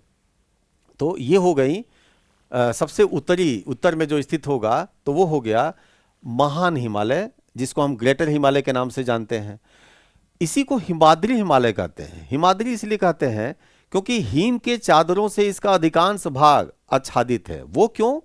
क्योंकि मैंने क्या बताया, हिम रेखा जो स्नो लाइन होता है, जहां शून्य से सदैव नीचे तापमान रहता है, माइनस में तापमान रहता है, तो वहां पर ग्लेशियर्स पाए जाते हैं, वहां पर पूरा हिमावरण पाया जाता है, यानी पूरा का पूरा जो उसका आवरण है वो हिम का पाया जाता है, इसीलिए इसको हिमाद्री कहते हैं। तो इसको एक महान हिमालय को, ग्रेटर हिमालय को हिमाद्री के नाम से भी जानते हैं। और इसकी जो औसत ऊंचाई है, ये औसत ऊंचाई 6000 मीटर यानी 6 किलोमीटर है। इसी हिमाद्री में ही यहीं पर सबसे ऊंची चोटी, यहाँ पर विश्व की सबसे ऊंची चोटी यहाँ पर स्थित है, जिसको आप माउंट एवरेस्ट के नाम से जानते हैं। लेकिन ये भारत में नहीं है। ये तो हिस्सा आपने देखा, अभी जो स्केच बना हुआ है आपको, ये नेपाल दिखाई दे रहा है, तो ये नेपाल में स्थित है। ठीक है, तो ये माउंट माउंट इस ग्रेटर हिमालय का या हिमाद्री हिमालय का जो सबसे ऊंचा भाग है वो कहाँ हो गया? ये हो गया नेपाल में। किस नाम से हो गया? उस चोटी का नाम क्या हो गया? Mount Everest. नाम आपको मालूम है और ऊंचाई भी आपको मालूम है, 8848 मीटर। 8848 यानी 8 किलोमीटर से भी ज़्यादा है। 8 क्या 8.5 किलोमीटर से भी ज़्यादा है, क्योंकि 8848 मीटर है, तो ये इसकी ऊंचाई हो गई। अब ये पूरी श्रृंखला का पूरा विस्तार यहाँ सबसे पश्चिम में, जो आज आप देख रहे हैं कि ये जम्मू कश्मीर है क्षेत्र, और ये लद्दाख क्षेत्र हो जाता है। तो जम्मू कश्मीर वाले क्षेत्र से लेकर और यहाँ पूरे के पूरे अरुणाचल प्रदेश, और अरुणाचल प्रदेश के बाद जब नीचे की तरफ चलेंगे तो हिमालय पर्वत समूह का विस्तार तो नीचे की तरफ है, क्योंकि यहाँ पर कुछ राज्य आते हैं। और ये कौन कौन से राज्य होंगे? तो यहाँ पर अरुणाचल प्रदेश के बाद से नागालैंड हो जाता है, मणिपुर हो जाता है, मणिपुर के बाद से मिजोरम हो जाता है। तो ये पूरा विस्तार है, और पूरे विस्तार तक इस पर्वतीय प्रदेश का विस्तार है। तो संयुक्त रूप से ये यहाँ दक्षिण तक, यहाँ तक ये विस्तार है। ठीक है ना, ये पर्वतीय प्रदेश के रूप में, टर्शियरी हिमालय के रूप में। अब टर्शियरी हिमालय के बाद यहाँ पर, टर्शियरी हिमालय में महान हिमालय के बाद, ग्रेटर हिमालय के बाद जो उसके दक्षिण में स्थित है, ये जो आप देख रहे हैं, ये दक्षिण में स्थित श्रृंखला है। और इस श्रृंखला को हम मिडिल हिमालय के नाम से जानते हैं। क्या नाम उसको बोलेंगे? मिडिल हिमालय। यानी ये जो आपका बना ये तो टर्सीरी हो गया, टर्सीरी हो गया, इसी में हो गया ये माउंट एवरेस्ट। और इस टर्सीरी हिमालय के बाद अब क्या बता रहा हूं, मिडिल हिमालय। मिडिल हिमालय में ये सबसे पश्चिम में, यानी ये जो मिडिल हिमालय है, इस मिडिल हिमालय की सामान्य विशेषता क्या है कि जो ग्रेटर हिमालय है उससे इसकी ऊंचाई कम है। 3700 मीटर से लेकर 4500 मीटर तक इसकी ऊंचाई पाई जाती है। और एक थोड़ा सा गैप है ग्रेटर हिमालय से, ये जो महान हिमालय बना है इससे और इनके बीच में एक गैप है, ठीक है, यहाँ पर एक गैप है और उसके बाद ये पूरा इसका विस्तार हुआ है। ये अलग अलग कई इसके डिवीजन हो चुके हैं, नदियों ने इसको काट डाला है। जो भी ग्रेटर हिमालय से उनके ग्लेशियर से निकलने वाली नदियां हैं, उन नदियों ने इनका डिवीजन कर दिया है, इनका अपर्दन कर दिया है, उसको अपर्दन शब्द बोलते हैं, जो काट देती हैं नदियां। और इसके कारण ये बाइसेक्टेड है, यानी टूटा फूटा आपको दिखता है। और इसीलिए इसके अलग अलग खंडों को अलग अलग नाम से जानते हैं। इसमें जो सबसे पश्चिम में स्थित है, जिसको आप अभी देख रहे हैं, इसकी जो ऊंचाई है भारत में ये सबसे ज्यादा लंबा है। इसका नाम है पीर पंजाल। तो ये हो गया पीर पंजाल। तो इस तरह से जब हम देखेंगे तो अलग अलग क्षेत्रों में इसके अलग अलग नाम मिलते हैं। जैसे सबसे पश्चिम वाला आपसे जरूर पूछा जाएगा, 400 किलोमीटर की लंबाई है, मिडिल हिमालय का भाग है, और ये है पीर पंजाल, ठीक है ना, सबसे पश्चिम वाला, सबसे ज्यादा विस्तृत भी है। पीर पंजाल के बाद जब हम इसको देखते हैं तो यहाँ पर उसके बाद यहाँ पर धौलागिरी हो जाता है। धौलागिरी के बाद से नागटिबा, मसूरी। जब हम नेपाल में आते हैं तो नेपाल में इसका नाम महाभारत हो जाता है। और इस तरह से आगे जाकर ये ग्रेटर हिमालय में मिल जाता है और इस प्रकार से संयुक्त हो जाता है कि उसको अलग पहचान करना बड़ा मुश्किल हो जाता है। इस मध्य हिमालय के दक्षिण में हम देखेंगे तो एक हिमालय की तीसरी श्रृंखला का विस्तार है और ये भी इसी प्रकार से पश्चिम से पूरब की तरफ विस्तृत है। इसके विस्तार को हम संपूर्ण रूप में शिवालिक के नाम से जानते हैं। इसी को हम वाह्य हिमालय कहते हैं क्योंकि हिमालय के बाहर है, पर्वतीय प्रदेश से ये बाहर की तरफ है, नीचे की तरफ है, इसलिए इसको हम आउटर हिमालय, वाह्य हिमालय के नाम से जानते हैं। लेकिन इसका मुख्य नाम क्या है? शिवालिक नाम है। तो ये शिवालिक श्रृंखला हो गई। अब ये तीनों की अब शिवालिक की भी विशेषता, जो नदियां ग्रेटर हिमालय से निकल रही हैं वो अगर मिडिल हिमालय को काटते हुए आगे बढ़ रही हैं तो उसके बाद ये जो शिवालिक हिमालय है, तो शिवालिक हिमालय तो और बेहतर तरीके से कटेगा ही। तो इसीलिए ये भी बहुत ही कटे फटे रूप में है और छोटी छोटी श्रृंखलाएं यहाँ पर विस्तृत हैं और इसी के समानांतर विस्तृत है ये। इन तीनों के बीच एक बात आपको यहाँ जानना है और वो जानना है कि सबसे पहले इन तीनों में सबसे पहले कौन है, सीनियर कौन है? तो वो हो गया ग्रेटर हिमालय। वो जब ग्रेटर हिमालय के बनने के बाद जिसका निर्माण हुआ है, तब वो उसको किस नाम से आप जानते हैं? मध्य हिमालय, यानी मिडिल हिमालय। और मिडिल हिमालय के बाद कौन निर्मित हुआ है? तो शिवालिक हिमालय, ठीक है। तो ग्रेटर, मिडिल और शिवालिक, ये तीन नाम टर्सेरी हिमालय के डिवीजन्स के रूप में आपको किए गए हैं। इसी का ये जो पूरा का पूरा भाग है जिसमें टर्सेरी हिमालय और ट्रांस हिमालय दोनों को अगर एक साथ शामिल कर दिया जाए तब स्थिति थोड़ी सी बिल्कुल अलग हो जाती है। और वो क्या हो जाती है? नदियों के आधार पर इसको फिर से दूसरे रूप में भी विभाजित किया है विद्वानों ने, नदियों को आधार बना के। और नदियों को आधार बना के जो विभाजन किया गया है उसमें कुछ नदियां भाग ली हैं, वो आपको जाने रहना चाहिए। और उनके आधार पर जो ये प्रकार बने हैं उनको जाने रहना चाहिए। देखिए, ये जो हिमालय का भाग था, इसी हिमालय में यहाँ पर एक नदी प्रवाहित होती है, इसी मानसरोवर के पास से निकलती है। और उस नदी का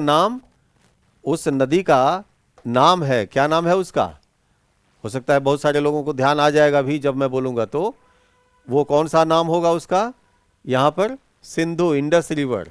और ये सिंधु नदी आगे जाकर आगे निकल जाती है तो सिंधु नदी, मैं कलर यहाँ चेंज कर देता हूँ कि थोड़ा सा ये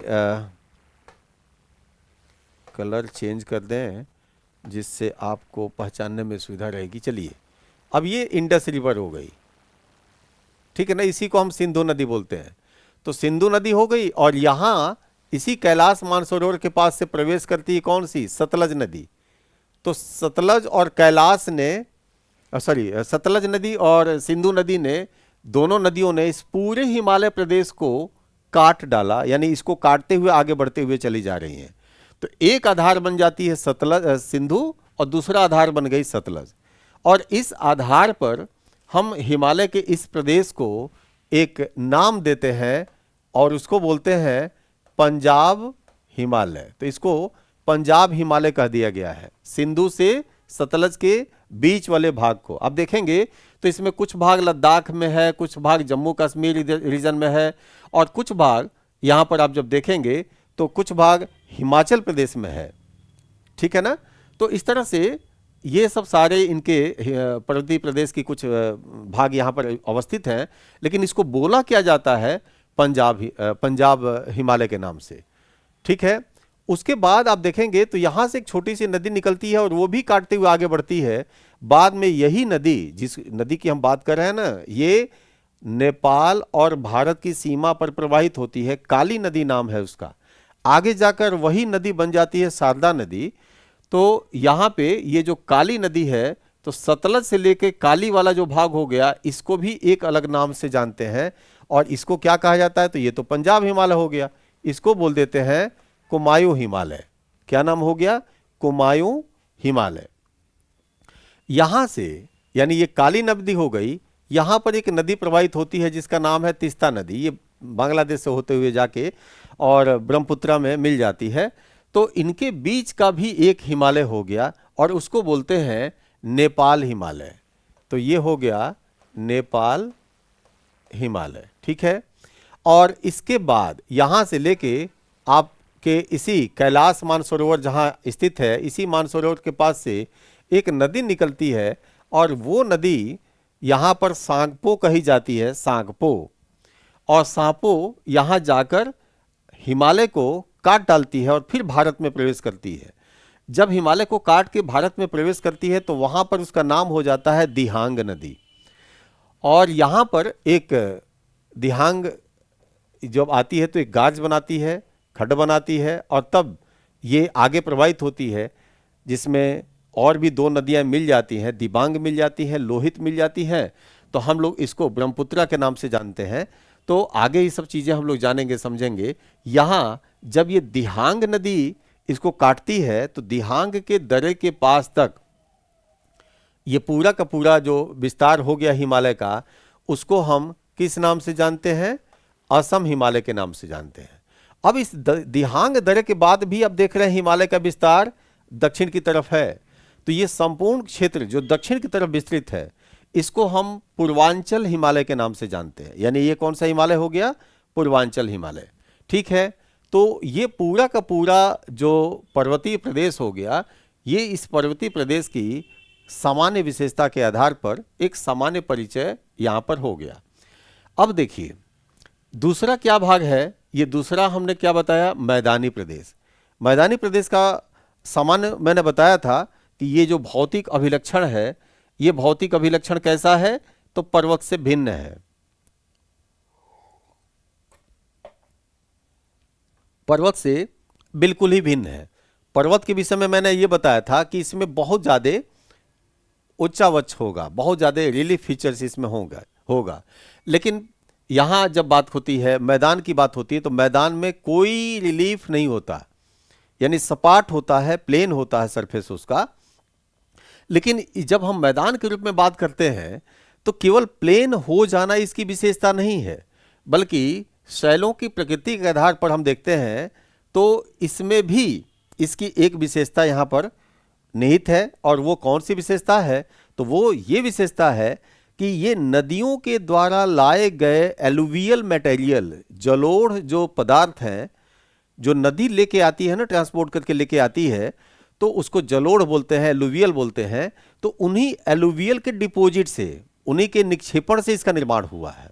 ओके, अर्थात जितनी नदियां हिमालय से निकल रही हैं, इन नदियों का अपना अपना एक नदी तंत्र है, और उस नदी तंत्र में जो सबसे बड़ा नदी तंत्र है वो नदी तंत्र कौन सा है? गंगा नदी तंत्र है। तो गंगा और उसकी सहायक नदियां, क्योंकि आप इधर देखेंगे ये सिंधु का तंत्र अलग हो जाता है, ब्रह्मपुत्रा का तंत्र अलग हो जाता है, लेकिन इस बीच में जितने नदी हैं इन सबका संबंध अल्टीमेट गंगा से हो जाता है। तो वो गंगा नदी तंत्र की नदियां हैं, और इन्हीं नदियों के द्वारा लाए गए जलोढ़ से, जलोढ़ कहां कहां से आया है? एक तो हिमालय से निकल रही है तो हिमालय से लाया जाएगा। इसी में गंगा नदी तंत्र में कुछ नदियां इस पठारी भाग से भी निकलती हैं, और जो पठारी भाग से निकलती हैं तो ये उत्तर की तरफ जाती हैं, बह के जाती हैं, और ये भी गंगा और उसकी सहायक नदियों में अपने को विलीन कर देती हैं, संगम उनका हो जाता है। तो इस प्रकार से इनके जो मटेरियल मिले हैं हिमालय से और इन पठारी भाग के सैलों से, जो भी जलोढ़ के रूप में मटेरियल मिला है उसी मटेरियल से इनका निर्माण हुआ है, उन्हीं के पदार्थों के निक्षेपण से इनका निर्माण हुआ है। इसीलिए सामान्यतः इसको सतलज गंगा के मैदान से हम कह देते हैं। और एक मैदान इधर की तरफ बना हुआ है जिसको हम असम मैदान के नाम से जानते हैं, चूंकि असम में है इसीलिए बोल देते हैं। इसी को ब्रह्मपुत्रा मैदान के नाम से भी जाना जाता है। अब देखिए यहां पर सतलज मैदान, गंगा मैदान, ब्रह्मपुत्रा मैदान हमने क्यों कह दिया? क्योंकि ये सतलज नदी है, और इस सतलज नदी और नदी तंत्र, क्योंकि इसमें सतलज में आकर ब्यास नदी, रावी नदी भी आकर मिल जाती है, तो इनका संयुक्त जल लेकर ये आगे प्रवाहित होती है। तो इसने जो डिपॉजिट किया है उससे भारत में सतलज के मैदान का निर्माण हुआ है। अब ये सतलज नदी लास्ट में जाके सिंधु नदी में मिल जाएगी, लेकिन वो भारत में नहीं मिलेगी, पाकिस्तान में जाके मिलेगी। तो हम जब भारत वाले हिस्से की बात करते हैं तो भारत वाले हिस्से में जो मैदानी स्वरूप या मैदानी भाग निर्मित हुआ है वो सतलज के और उनके सहायक नदियों के कंट्रीब्यूशन से निर्मित हुआ है। इसीलिए हम उसको क्या बोलते हैं? सतलज और का मैदान यहां पर हमने कह दिया है ना। ये वाला जो भाग हो गया बीच में, जिसमें आप देख रहे हैं कि उत्तर प्रदेश, बिहार और पश्चिम बंगाल, विशेष रूप से ये तीन राज्यों के बड़े भाग, सबसे बड़ा भाग यहाँ पर स्थित है, क्षेत्र स्थित है। तो ये पूरा का पूरा गंगा नदी तंत्र है, गंगा जमुना नदी तंत्र है। यानी जमुना तो गंगा की ही सहायक हो गई, गंगा तंत्र की ही भाग हो गई, तो उससे निर्मित है ये वाला भाग। तो इसीलिए हम इसको क्या बोल देंगे? ये हम बोल देंगे गंगा का ये मैदान कहला जाएगा। और ये वाला जो भाग जिसमें असम का विस्तार है, यहाँ प्रवाहित होने वाली प्रमुख नदी कौन सी है? यहाँ प्रवाहित होने वाली प्रमुख नदी हो गई ब्रह्मपुत्रा। तो इसलिए असम का मैदान बोल दीजिए, या ब्रह्मपुत्रा नदियों के आधार पर बोलना है तो ये ब्रह्मपुत्रा का मैदान हो गया। तो ये तीन यहाँ पर मैदान यहाँ पर आपको प्रमुख रूप से दिख जाते हैं। इसी भाग में जहाँ भी कोई नदी, जैसे मान लीजिए ये कोई नदी प्रवाहित हो रही है, एक कोई दूसरी नदी इधर से जा रही है, प्रवाहित हो रही है, तो ये जो बीच वाला क्षेत्र हो गया ना, इस बीच वाले क्षेत्र को दोआबा क्षेत्र या दोआब क्षेत्र बोलते हैं। इसको क्या बोलते हैं? दोआब। तो इस पर खूब क्वेश्चन पूछा जाता है। दोआब, दोआब का मतलब होगा कि कोई एक प्रमुख नदी होगी और उसकी सहायक नदियां होंगी, सहायक नदियां होंगी। तो जब तक वो जाके इसमें मिलेंगी नहीं तब तक जो एंगल बनेगा और उस एंगल के बीच का जो भूक्षेत्र या प्रदेश बनेगा तो उसको किस नाम से जाना जाएगा? दोआबा क्षेत्र या दोआब क्षेत्र के नाम से जाना जाता है। जैसे मान लीजिए कि ये जो नदी है, ये नदी कौन सी नदी है? ये गंगा है। और ये कौन सी नदी है? ये जमुना है। तो इस क्षेत्र का नाम क्या होगा? गंगा जमुना दोआब। तो ये आगे के क्लास में आपको जानना है, समझना है। इसलिए मैंने कहा कि जब हम लोग पढ़ें तो हम लोग जानते चलें या समझते चलें कि यहाँ पे जो पढ़ना है इसी का आगे जाके विस्तार होगा। सिविल सर्विसेज में भी इसी का विस्तार होता है। तो यहाँ थोड़ी सी समझ हमारी बेहतर होती जाएगी। ये जो फाउंडेशन है ये बेहतर होता जाएगा तो आगे की समझ हमारी बहुत अच्छी होती जाएगी। तो यहाँ आपने समझ लिया, इस प्रकार से ये पूरा मैदान यहाँ पर निर्मित हुआ है। अब चूंकि एलुवियल है, एलुवियल का मतलब हुआ कि निक्षेपण से निर्मित है, जलोढ़ है, ये जल के द्वारा लाया गया है। जल पदार्थों को कैसे लेके आता है, सैलों को, खनिजों को कैसे लेके आता है। जल आप सभी जानते हैं कि जल स्वयं में, जल क्या है, तो स्वयं में आप जल देखेंगे तो H2O, यही यौगिक है ना जल, यानी जल के रूप में खुद की इसकी अपनी एक केमिस्ट्री भी है जल की। और जब ये जल के रूप में है, यानी पानी के रूप में है, तो इसी केमिस्ट्री के कारण, और जब ये प्रवाहित होता है तो प्रवाह के समय इसके पास पदार्थों को दो तरीके से ले जाने की क्षमता इसको मिल जाती है। एक मिल जाता है कि ये इसके साथ डिजल्व करके, विलयन बना के, घुला करके पदार्थों को लेके जाए, क्योंकि पानी है तो बहुत सारे ऐसे पदार्थ होंगे जो जल में विलीय होंगे, यानी जल में उनको घुलाया जा सकता है और घुला के लेके जाया जा सकता है, ठीक है। और दूसरा, चूंकि ये गतिशील होता है, चूंकि नदी का जल स्थिर होता नहीं, गतिशील होता है, तो जब गतिशील होता है तो गतिशील जल के पास एक विशेषता क्या आ जाती है कि ये अपने, चूंकि जल है तो इसमें उत्प्लावन बल के जरिए पदार्थों को हल्का कर लेगी और दूर तक उसको परिवहन करके ले जा सकती है, जो घुलने वाले नहीं होंगे उनको भी। यानी अगर जल में आप पत्थर भी डालते हैं ना, तो पत्थर जब जल में जाता है तो जितना मात्रा में जल को विस्थापित कर देता है वो पत्थर, उतना ही जल के भार में कमी आ जाती है, उस पत्थर के भार में कमी आ जाती है और पत्थर हल्का हो जाता है। हल्का हो जाने के कारण वो दूर तक परिवहन उसका किया जा सकता है, ट्रांसपोर्ट किया जा सकता है। तो इस विशेषता को, इन दोनों ही विशेषताओं के कारण जब नदी यहाँ से जब पदार्थों को लेके आती है अपने अपने स्रोत प्रदेश से, सोर्स रीजन से, तो जब निक्षेपित करती है तो उसमें कुछ यौगिकीय रूप में और कुछ बिल्कुल जो कंपाउंड नहीं है उस रूप में भी यहाँ पर पदार्थों का निक्षेपण कर देती है। उससे मैदान की एक ऐसी विशेषता का निर्माण हुआ है जिसको हम लोग बोलते हैं फर्टिलिटी, उर्वरता। यानी पौधों के संदर्भ में, पौधों को उगाने और उसको विकसित करने के सामर्थ्य के संदर्भ में जब हम लोग उसको बोलते हैं तो उसको बोलते हैं फर्टिलिटी, है ना। तो इस तरह से बहुत ही फर्टाइल लैंड का निर्माण हुआ है। ये मैदान जो बना है ये बहुत ही उर्वर मैदान का निर्माण हुआ है और ये इस प्रकार से इसकी उर्वरता है कि वर्ल्ड में सबसे ज्यादा मोस्ट फर्टाइल रीजन, विश्व की सबसे ज्यादा उर्वर भूमि अगर कहीं विद्यमान है, पाई जाती है, तो ये विश्व की सबसे उर्वर भूमि यहीं पर पाई जाती है, भारत में पाई जाती है, ठीक है। तो इस प्रकार से इसकी भौतिक विशेषता का यहां पर निर्माण हुआ है। लेकिन इसमें ये जो रीजन है, हालांकि इस रीजन का भी विस्तार, यहां पर भी सैलों का ही निक्षेपण हुआ है, जमा हुई है, लेकिन इसमें वो विशेषता नहीं है। इसलिए इस रीजन को हम क्या बोलते हैं, मरुस्थल कहते हैं, ठीक है। यानी यहां और यहां ये दो जो पूरा प्रदेश हो गया, तो जो मरुस्थली विशेषता हो गई उसमें जीवन को उगाने, यानी प्लांट लाइफ को उगाने की और उसको विकसित करने की सामर्थ्य की दृष्टि से ये महत्वहीन है, मरुस्थल है, इसीलिए इसको मरुस्थल इसीलिए बोलते हैं, मरुस्थल। लेकिन बाकी शेष ये जो भाग है ये वर्ल्ड का मोस्ट फर्टाइल रीजन है, विश्व का सर्वाधिक उर्वर क्षेत्र है। तो ये इसकी एक विशेषता हो गई और इसमें नदियों के दोआब के आधार पर इस पूरे क्षेत्र को अलग अलग नामों से जाना जाता है, जो आगे जाकर आप इसको पढ़ेंगे, क्योंकि क्लास 9th में जो चीजें दी गई हैं, जो फंडामेंटल है, उस फंडामेंटल को अभी हम लोग यहां पर सीख रहे हैं।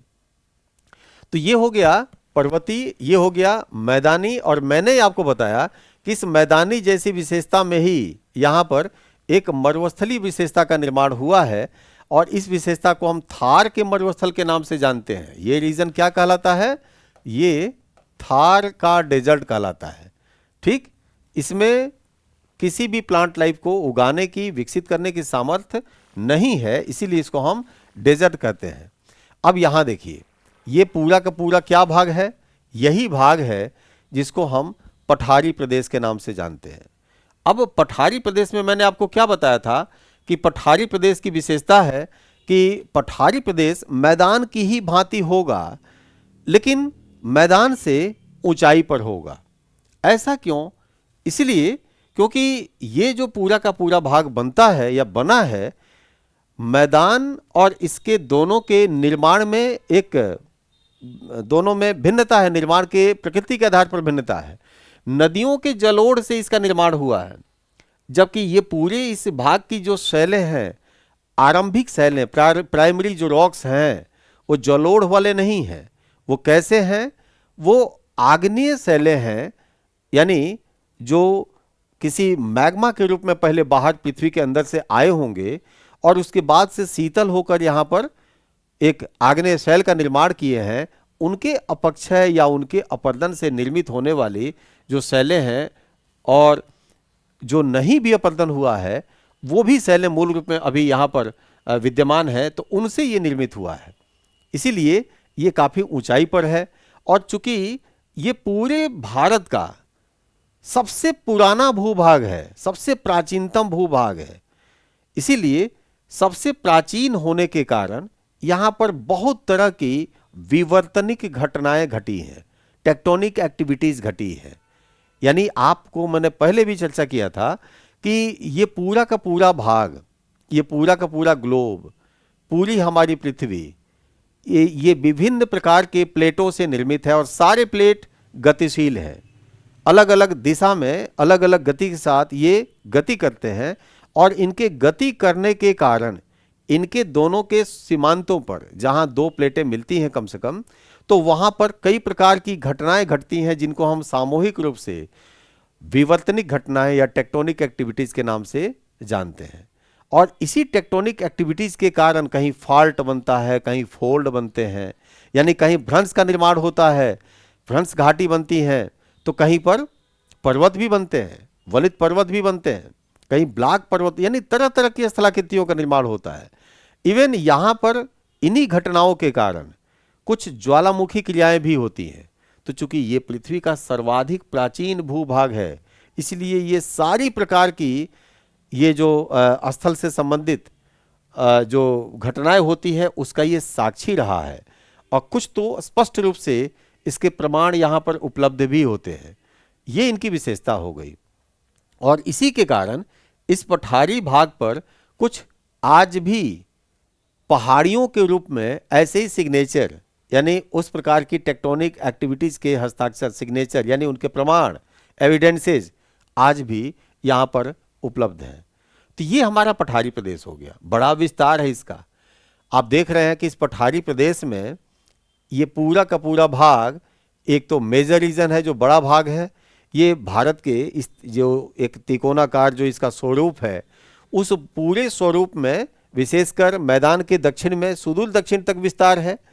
दक्षिण की तरफ इसकी चौड़ाई लगातार घटती चली जाती है, उत्तर की तरफ ज़्यादा है, लेकिन इसी का एक भाग यहाँ आप देख रहे हैं, और ये संपूर्ण रूप से ये प्लस ये दोनों मिलाएंगे तो दोनों को हम बोलते हैं यहाँ पर प्रायद्वीपीय पठार या पेनिनसुलर प्लेटो। ओके, अब इस पेनिनसुलर प्लेटो में ये दो भाग हैं। दो भाग का मतलब यहाँ पर एक नदी प्रवाहित होती है जिसका नाम है नर्मदा। ये नर्मदा की घाटी है। ओके, नर्मदा, और यहाँ नर्मदा हो जाएगी और ये हो जाएगी तापी, तापी रिवर, नर्मदा और तापी। तो जो नर्मदा है उस नर्मदा के उत्तर में, नर्मदा और तापी के बीच में ध्यान रखिएगा, यहाँ पर नर्मदा और तापी के बीच में सतपुड़ा श्रृंखला है, सतपुड़ा श्रृंखला है। तो इससे आगे की तरफ का ये संपूर्ण भाग, ये जो भाग है, इसको हम लोग सेंट्रल हाईलैंड या मध्यवर्ती उच्च भूमि के नाम से जानते हैं। यानी प्रायद्वीपीय पठार का एक भाग बन रहा है यहाँ पर क्या, सेंट्रल हाईलैंड, सेंट्रल हाईलैंड प्रायद्वीपीय उच्च भूमि। और इसके दक्षिण विशेष रूप से ये जो सतपुड़ा श्रृंखला यहाँ पर आएगी, सतपुड़ा श्रृंखला यहाँ जो आएगी, इस सतपुड़ा श्रृंखला से दक्षिण स्थित जो भाग आएगा, तो उसको हम लोग यहाँ पर दक्कन प्रदेश के नाम से जानते हैं, यानी सेंट्रल हाईलैंड और दक्कन रीजन के नाम से जानते हैं। तो दो यहाँ पर हो गया। ये वाला जो भाग है ये भी प्रायद्वीपीय पठारी भाग का ही विस्तार है, लेकिन यहां से इन दोनों के बीच में गैप आपको दिखाई दे रहा है, मालदा गैप के नाम से उसको हम लोग जानते हैं। ओके, तो यहां पर इसी का टूटा हुआ ये भाग है, तो इसको हम लोग बोलते हैं मेघालय पठार या शिलांग पठार के नाम से इसको ये जाना जाता है। कार्बी आंगलोंग पठार के नाम से भी इसको जाना जाता है। जनरली इसको शिलांग पठार या मेघालय पठार के नाम से इसको आप जानेंगे। तो ये इसका विस्तार हो गया। ये पूरा भाग, इस पर कई प्रकार के, मैंने बताया ना कि चूंकि विवर्तनिक घटनाओं का प्रभाव यहाँ पर खूब पड़ा है, और उन्हीं विवर्तनिक घटनाओं के प्रभाव में आपको यहाँ पे कुछ दिखते हैं, उनके प्रमाण दिखते हैं, और ये प्रमाण आपको, है ना, मैं यहाँ बना दूं, यहाँ पर इस पश्चिम की तरफ भी दिखते हैं, पूरब भी दिखेंगे, पूरब में भी दिखेंगे। ये तो हो ही गया मैंने जो बताया आपको। जैसे इसी प्रकार से यहाँ पे जगह जगह और भी स्थितियां आपको दिखेंगी। ये पहाड़ियां हैं छोटे छोटे। इसमें मुख्य रूप से जो पश्चिम में है, जिसका विस्तार पश्चिम में है, ये जो पश्चिम वाला है इसको हम वेस्टर्न घाट के नाम से जानते हैं, पश्चिमी घाट के नाम से जानते हैं। और जो ये पूरब में है, ये बाइसेक्टेड है यानी टूटा हुआ है, इसको हम लोग पूर्वी घाट के नाम से जानते हैं। और ये छोटी छोटी पहाड़ियों की श्रृंखला है, ये बहुत पुरानी है, हिमालय से नया है और ये काफ़ी पुरानी है। जब हम लोग आगे के कक्षा में जाएंगे तो इनके विषय में वहाँ ज़्यादा डिटेल में करेंगे। ये पूरा का पूरा भाग यहाँ पर पश्चिमी घाट और ये पूर्वी घाट हो गया। एक्चुअल में पश्चिमी घाट हम जिसको बोल रहे हैं, ये पश्चिमी घाट, इस घाट में सारे पर्वत नहीं है, हिल्स नहीं है, बल्कि ये किसी से जुड़ा हुआ था। जैसे आप बिस्किट को तोड़ दीजिए तो दो भाग हो जाएगा, उसी प्रकार से ये टूटा हुआ भाग है किसी का, एक पीस के रूप में हमें यहाँ पर प्राप्त हुआ है। और आप नाम सुना होगा आपने गोंडवाना लैंड का। तो ये पहले गोंडवाना लैंड का भाग हुआ करता था, जब उसका डिवीजन हुआ, टूटा, तो यहाँ से टूट गया है। इसके कारण ही यहाँ पर कुछ कगार यानी एस्कार्पमेंट भी बना हुआ है। तो हर जगह इसमें श्रृंखलाएं नहीं मिलेंगी आपको, पहाड़ियों की श्रृंखला नहीं मिलेगी, कुछ कगार के रूप में मिलेगा। लेकिन इधर की तरफ क्या है, इधर पहाड़ियों की श्रृंखला है, जिसको हम पूर्वी घाट बोलते हैं। अनेक छोटी छोटी जो नदियाँ इस प्रायद्वीपीय पठारी भाग में निकलती हैं, ये इन्हीं भागों से होकर प्रवाहित होती हैं। तो उनके प्रवाह के कारण ये कई जगह ये कटा फटा है, ये पूरा का पूरा भाग। ठीक है ना, अपवाह जब पढ़ेंगे तो उसको डिटेल में वहाँ हम लोग किया जाएगा। तो ये इसकी एक सामान्य विशेषता हो जाती है, क्योंकि इसके पूरे इस प्रदेश में जो भी पहाड़ियाँ हैं उनकी ऊंचाई बहुत ज़्यादा नहीं है। सामान्य देखेंगे तो 600 से 900 मीटर की ऊंचाई इधर मिलेगी, एक समान औसत ऊंचाई, और इधर जो मिलेगी वो औसत 1500 मीटर तक ऊंचाई मिलेगी। यानी 1500 मीटर, 1500 मतलब 1.5 किलोमीटर की औसत ऊंचाई मिलेगी।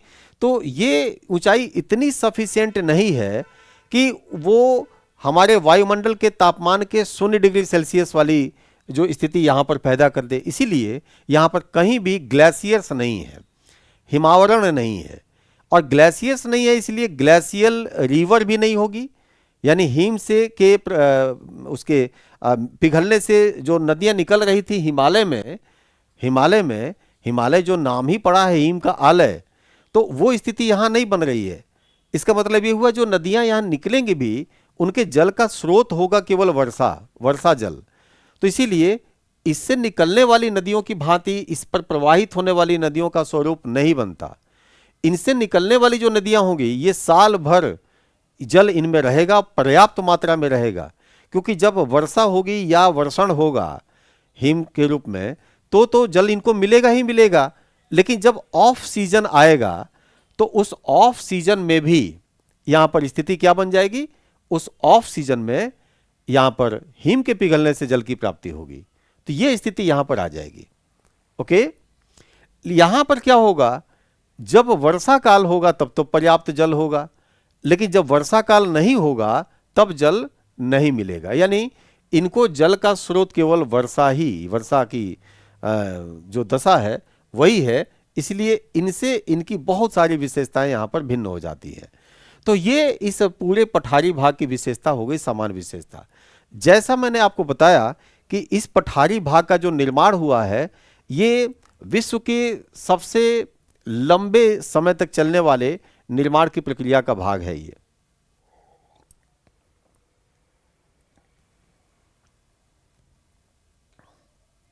इसका मतलब ये हुआ कि इनकी शैलें बहुत पुरानी होंगी, और शैलें ही नहीं पुरानी हैं, यहां पर शैलों के साथ ही साथ यहां पर जो उच्चावच निर्मित हुए हैं ना, यानी जो वो पहाड़ियां बनी हैं, वो पहाड़ियां भी बहुत पुरानी हैं। इन पहाड़ियों में आप जब देखेंगे तो सबसे पुरानी पहाड़ी, सबसे पुरानी श्रृंखला यहाँ पे कौन सी मिलेगी?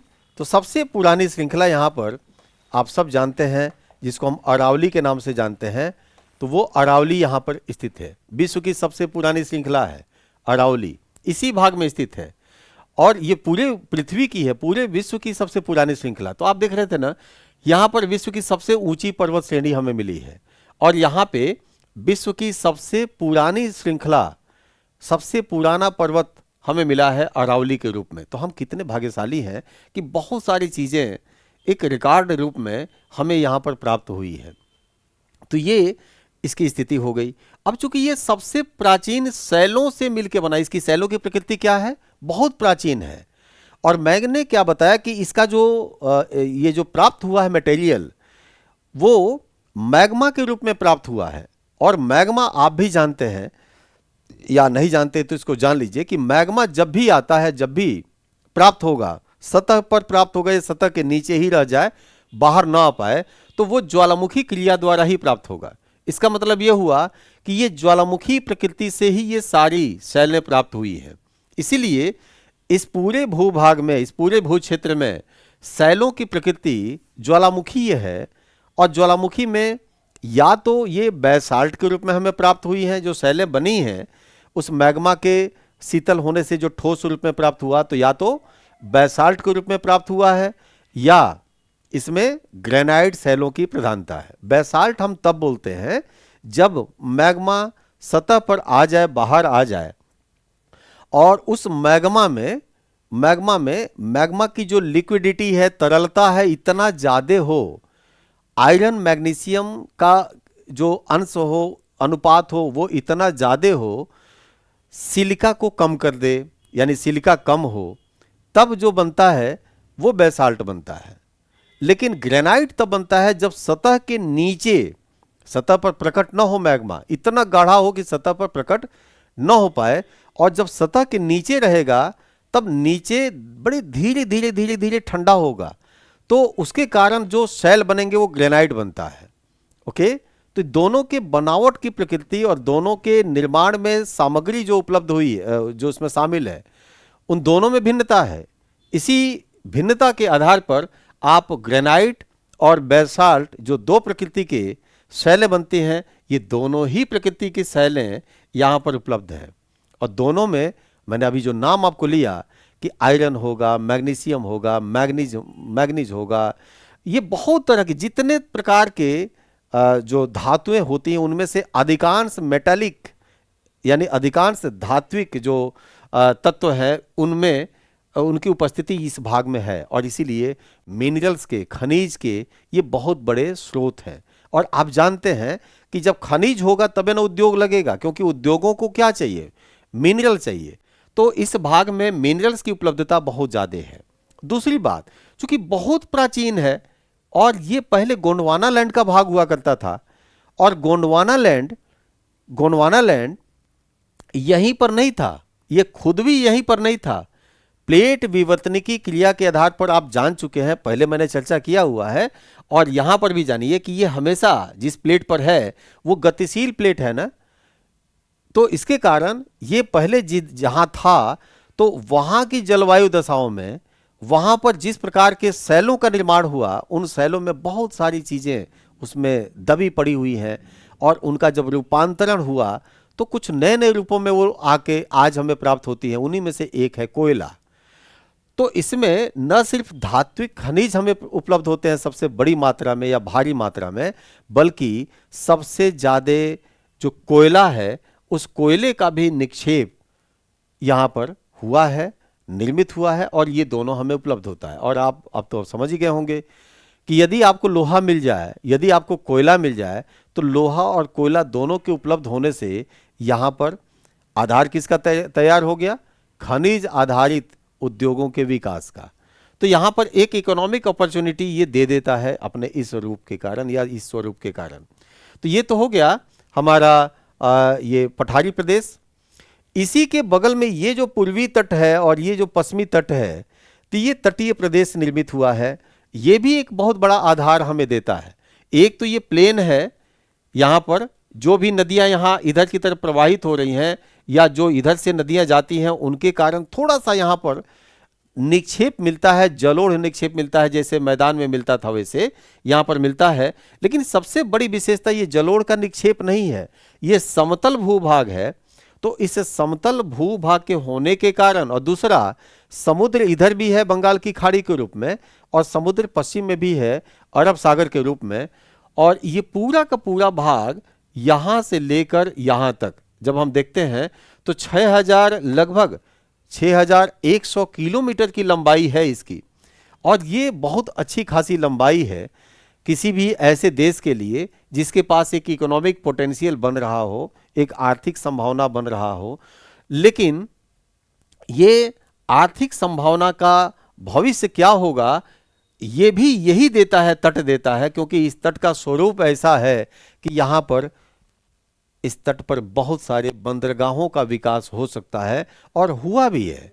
तो इसलिए तटों पर बंदरगाहों के विकास के कारण यहां पर इस भूभाग की, एक तटीय भूभाग की भी एक अपनी विशिष्ट महत्ता बन जाती है, बहुत महत्वपूर्ण हो जाता है हमारे लिए। आप देखेंगे तो यहां पर कलकत्ता नदी के रूप में है, नदी के बंदरगाह के रूप में, अंदर की तरफ उसका विकास अंग्रेजों के जमाने में ही किया गया था। बाद में जब भारत स्वतंत्र हुआ तो हल्दिया के रूप में एक यहाँ पर हल्दिया का बंदरगाह यहाँ पर बनाया गया है। कलकत्ता अंदर हो गया, हल्दिया हो गया।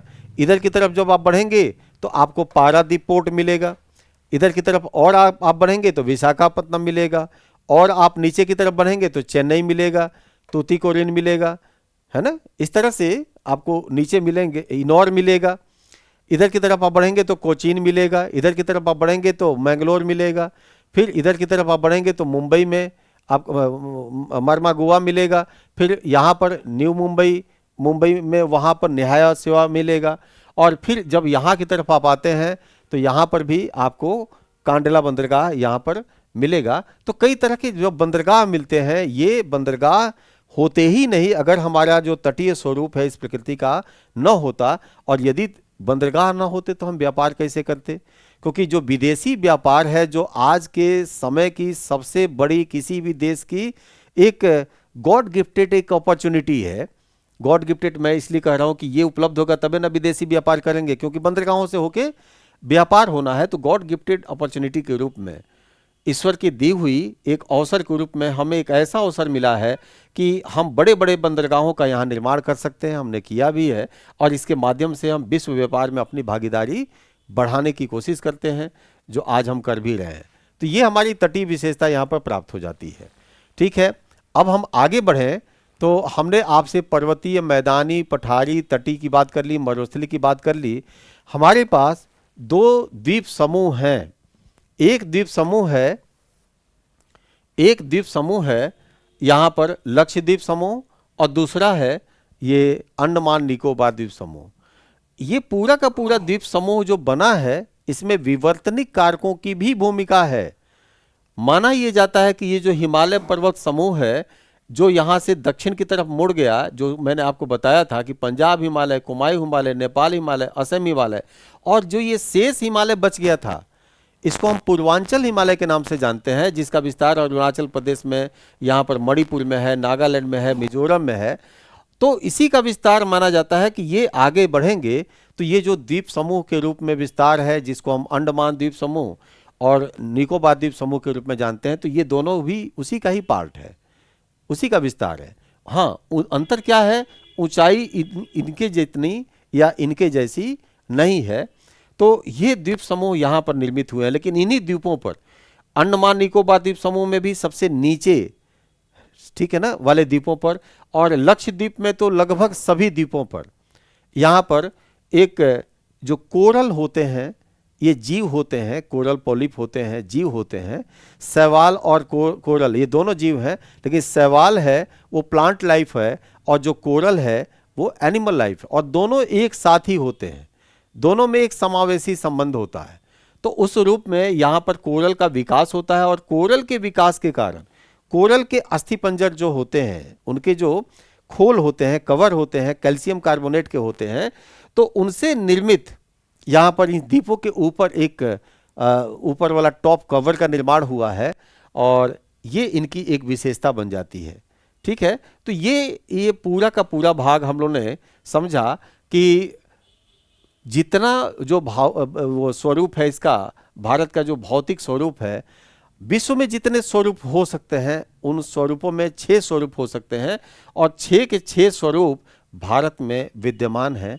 और ये 6 स्वरूप किस रूप में विद्यमान है, तो पर्वतीय स्वरूप के रूप में यहाँ पर हिमालय पर्वत समूह के रूप में यहाँ पर विद्यमान है, जो विश्व का सबसे ऊंचा ये और विविधता युक्त पर्वतीय समूह है।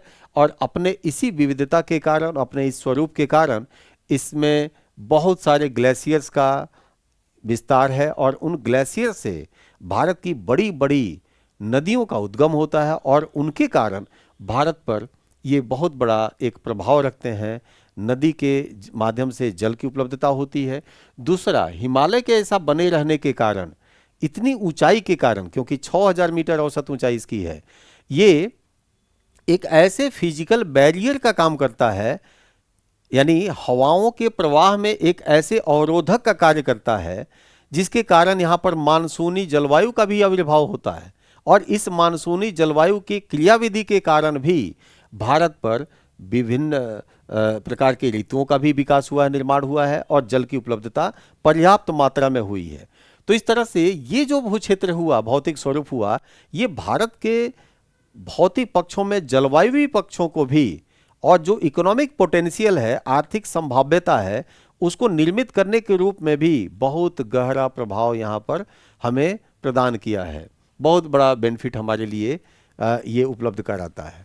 मैदानी प्रदेशों में मैंने आपसे बात किया, हमने आपको बताया कि विश्व का वर्ल्ड क्लास का जो फर्टाइल प्लेन है, विश्व स्तर का जो सबसे उर्वर भूमि है, वो हमें उपलब्ध है। और यही कारण है कि विश्व की एक सबसे बड़ी आबादी का सबसे बड़ा हिस्सा, क्योंकि आज हम विश्व की सबसे बड़ी आबादी हैं सॉरी, और इस विश्व के सबसे बड़ी आबादी में सबसे बड़ा हिस्सा अगर आप देखेंगे तो इसी भाग में हमारा निवास करता है। आप देखिए तो राजस्थान से ये जो डॉट लगा है ना, जिसको आपने कहा कि ये डेजर्ट है, मरुस्थल है, और मरुस्थल होने के कारण ही इस पूरे मैदानी भागों में सबसे कम घनत्व वाली आबादी हमारी इधर पाई जाती है। हमारी आबादी का सीधा संबंध जल से है। जैसे जैसे हम पूरब की तरफ बढ़ते जाते हैं, जल की उपलब्धता बढ़ती जाती है, वैसे वैसे आबादी का घनत्व भी बढ़ते जाता है, क्योंकि डेंस पॉपुलेशन सबसे ज़्यादा पश्चिम बंगाल में आपको यहाँ पर मिलता है। तो एक ऐसी विशेषता हमें मैदानी विशेषता के रूप में मिलती है, और बहुत ज़्यादा फर्टाइल होने के कारण ये सबसे ज़्यादा उत्पादक क्षेत्र भी है। अन्न का सबसे बड़ा उत्पादन का क्षेत्र पूरे भारत में यही क्षेत्र है, जो अन्न का सबसे बड़ा उत्पादन करता है। उसके बाद से ये पूरा का पूरा भाग ये पठारी प्रदेश हो गया। इसकी अलग से मैंने आपको बात बताई कि ये आग्नेय शैलों से निर्मित है, और उन आग्नेय शैलों में यहाँ पर कुछ ऐसे हैं जो बैसाल्टिक हैं, और कुछ ऐसे हैं जो ग्रेनिटिक हैं। लेकिन इनकी शैलें वर्तमान समय में वो बैसाल्टिक और ग्रेनिटिक अपने मूल रूप में नहीं रह गई हैं। यहाँ पर अधिकांश शैलों का रूपांतरण हो गया है, तो वो कायांतरित हो चुकी हैं। और जिसको मैं बैसाल्टिक बोल रहा हूँ, ये बैसाल्टिक शैलों का ये जो क्षेत्र है, ये क्षेत्र हम यहाँ पर थोड़ा सा आपको क्लियर कर दें। ये पूरा क्षेत्र आज आपको जब देखेंगे तो ये दक्कन ट्रैप के नाम से यहाँ जानते हैं। तो देखिए, दक्कन प्रदेश मैंने आपको बताया था, और ये रीजन जो हो जाएगा वो दक्कन ट्रैप रीजन है। इस ट्रैप रीजन की क्या विशेषता होगी कि सारी की सारी सेलें क्या हो गई, ये बेसाल्टिक हो गई, और उन सेलों का अपक्षय की प्रक्रिया के कारण, यहाँ पर वेदरिंग प्रोसेस के कारण इनका स्वरूप बदल गया है। तो उसके कारण इस भाग में जो सेलें हैं, उन सेलों में जो, इससे मैं इसको दिखा दूं, इन सेलों में इनकी जो मृदा है, इससे नहीं काम चलेगा, हाँ ये बना दे, हाँ इनकी जो सेलों की का जो सॉइल है उसको आप ब्लैक सॉइल के नाम से जानते हैं। एक सॉइल का, एक मृदा का निर्माण हुआ जिसको आप ब्लैक सॉइल के नाम से जानते हैं। और इसकी एक विशेषता है, चूंकि आयरन मैग्नीशियम इसमें इतना ज़्यादा होता है कि उसके कारण यहाँ पे, और सिलिका इतना कम होता है, खनिज बहुत ज़्यादा होते हैं, सिलिका बहुत कम होता है, कैल्शियम वगैरह भी पर्याप्त है। तो उसके कारण यहाँ पर क्या होता है कि कॉटन का फसल, यानी जो कपास की खेती होती है, तो वो खूब बढ़िया की जाती है इन भागों में। महाराष्ट्र में पूरा सबसे ज़्यादा इसका विस्तार है, तो इसीलिए इसको कॉटन सॉइल भी बोलते हैं, इसी को रेगुर सॉइल भी बोलते हैं, ब्लैक कॉटन सॉइल भी बोलते हैं, कई नामों से इसको जाना जाता है। तो ये इसकी पठार की एक विशेषता यहाँ पर बन जाती है। मरुस्थली को मैंने बताया ही आपको, और द्वीपी को मैंने बताया कि ये हमारे जो बने हैं इसमें ये कोरल का सबसे ज़्यादा बेहतर विकास लक्षद्वीप पर हुआ है, और ये हमारा अंडमान निकोबार द्वीप समूह है। तो इस प्रकार का ये पूरा भौतिक स्वरूप भारत का अभी हम लोगों ने समझा जाना कि क्या है, और अपने इसी स्वरूप के कारण इस फिजिकल जो इसका कैरेक्टर है जो निर्मित हुआ है, ये एक इतना बड़ा पोटेंशियल मीन्स इकोनॉमिक पोटेंशियल भी है। यानी इसको जिस भी दृष्टि से आप देखेंगे तो सबसे ज़्यादा संभाव्यता संपन्न क्षेत्र विश्व के रूप में हमें, विश्व के इस भारतीय भूक्षेत्र के रूप में हमें उपलब्ध हुआ है। और ये हमारा भारत का भौतिक स्वरूप यहाँ पर अब इसी के साथ कंप्लीट हो जाता है। आप इसको पढ़िएगा और बुक को भी पढ़िएगा, क्योंकि क्लास 9th के लेवल पे कैसे एक बेहतर समझ बनाई जाए कि आगे के क्लासेज में हम और अच्छा स्कोर करें, और यदि हमें सिविल सर्विसेज की तरफ जाना है तो किस तरह से हमारा अप्रोच होना चाहिए, पिछले वाले लेक्चर में मैंने आपको बताया भी था। तो वो सारी बातें हम यहाँ पर आपके सामने उसी रूप में इस पूरे इस टॉपिक के सामग्री को आपके सामने हमने एक्सप्लेन किया रखा। और मैं उम्मीद करता हूँ कि इसको जब आप पढ़ेंगे तो बहुत ही अच्छा एक कंसेप्ट आपका डेवलप होगा, और फ्यूचर में आप बहुत ही अच्छा कर सकेंगे। Thank you.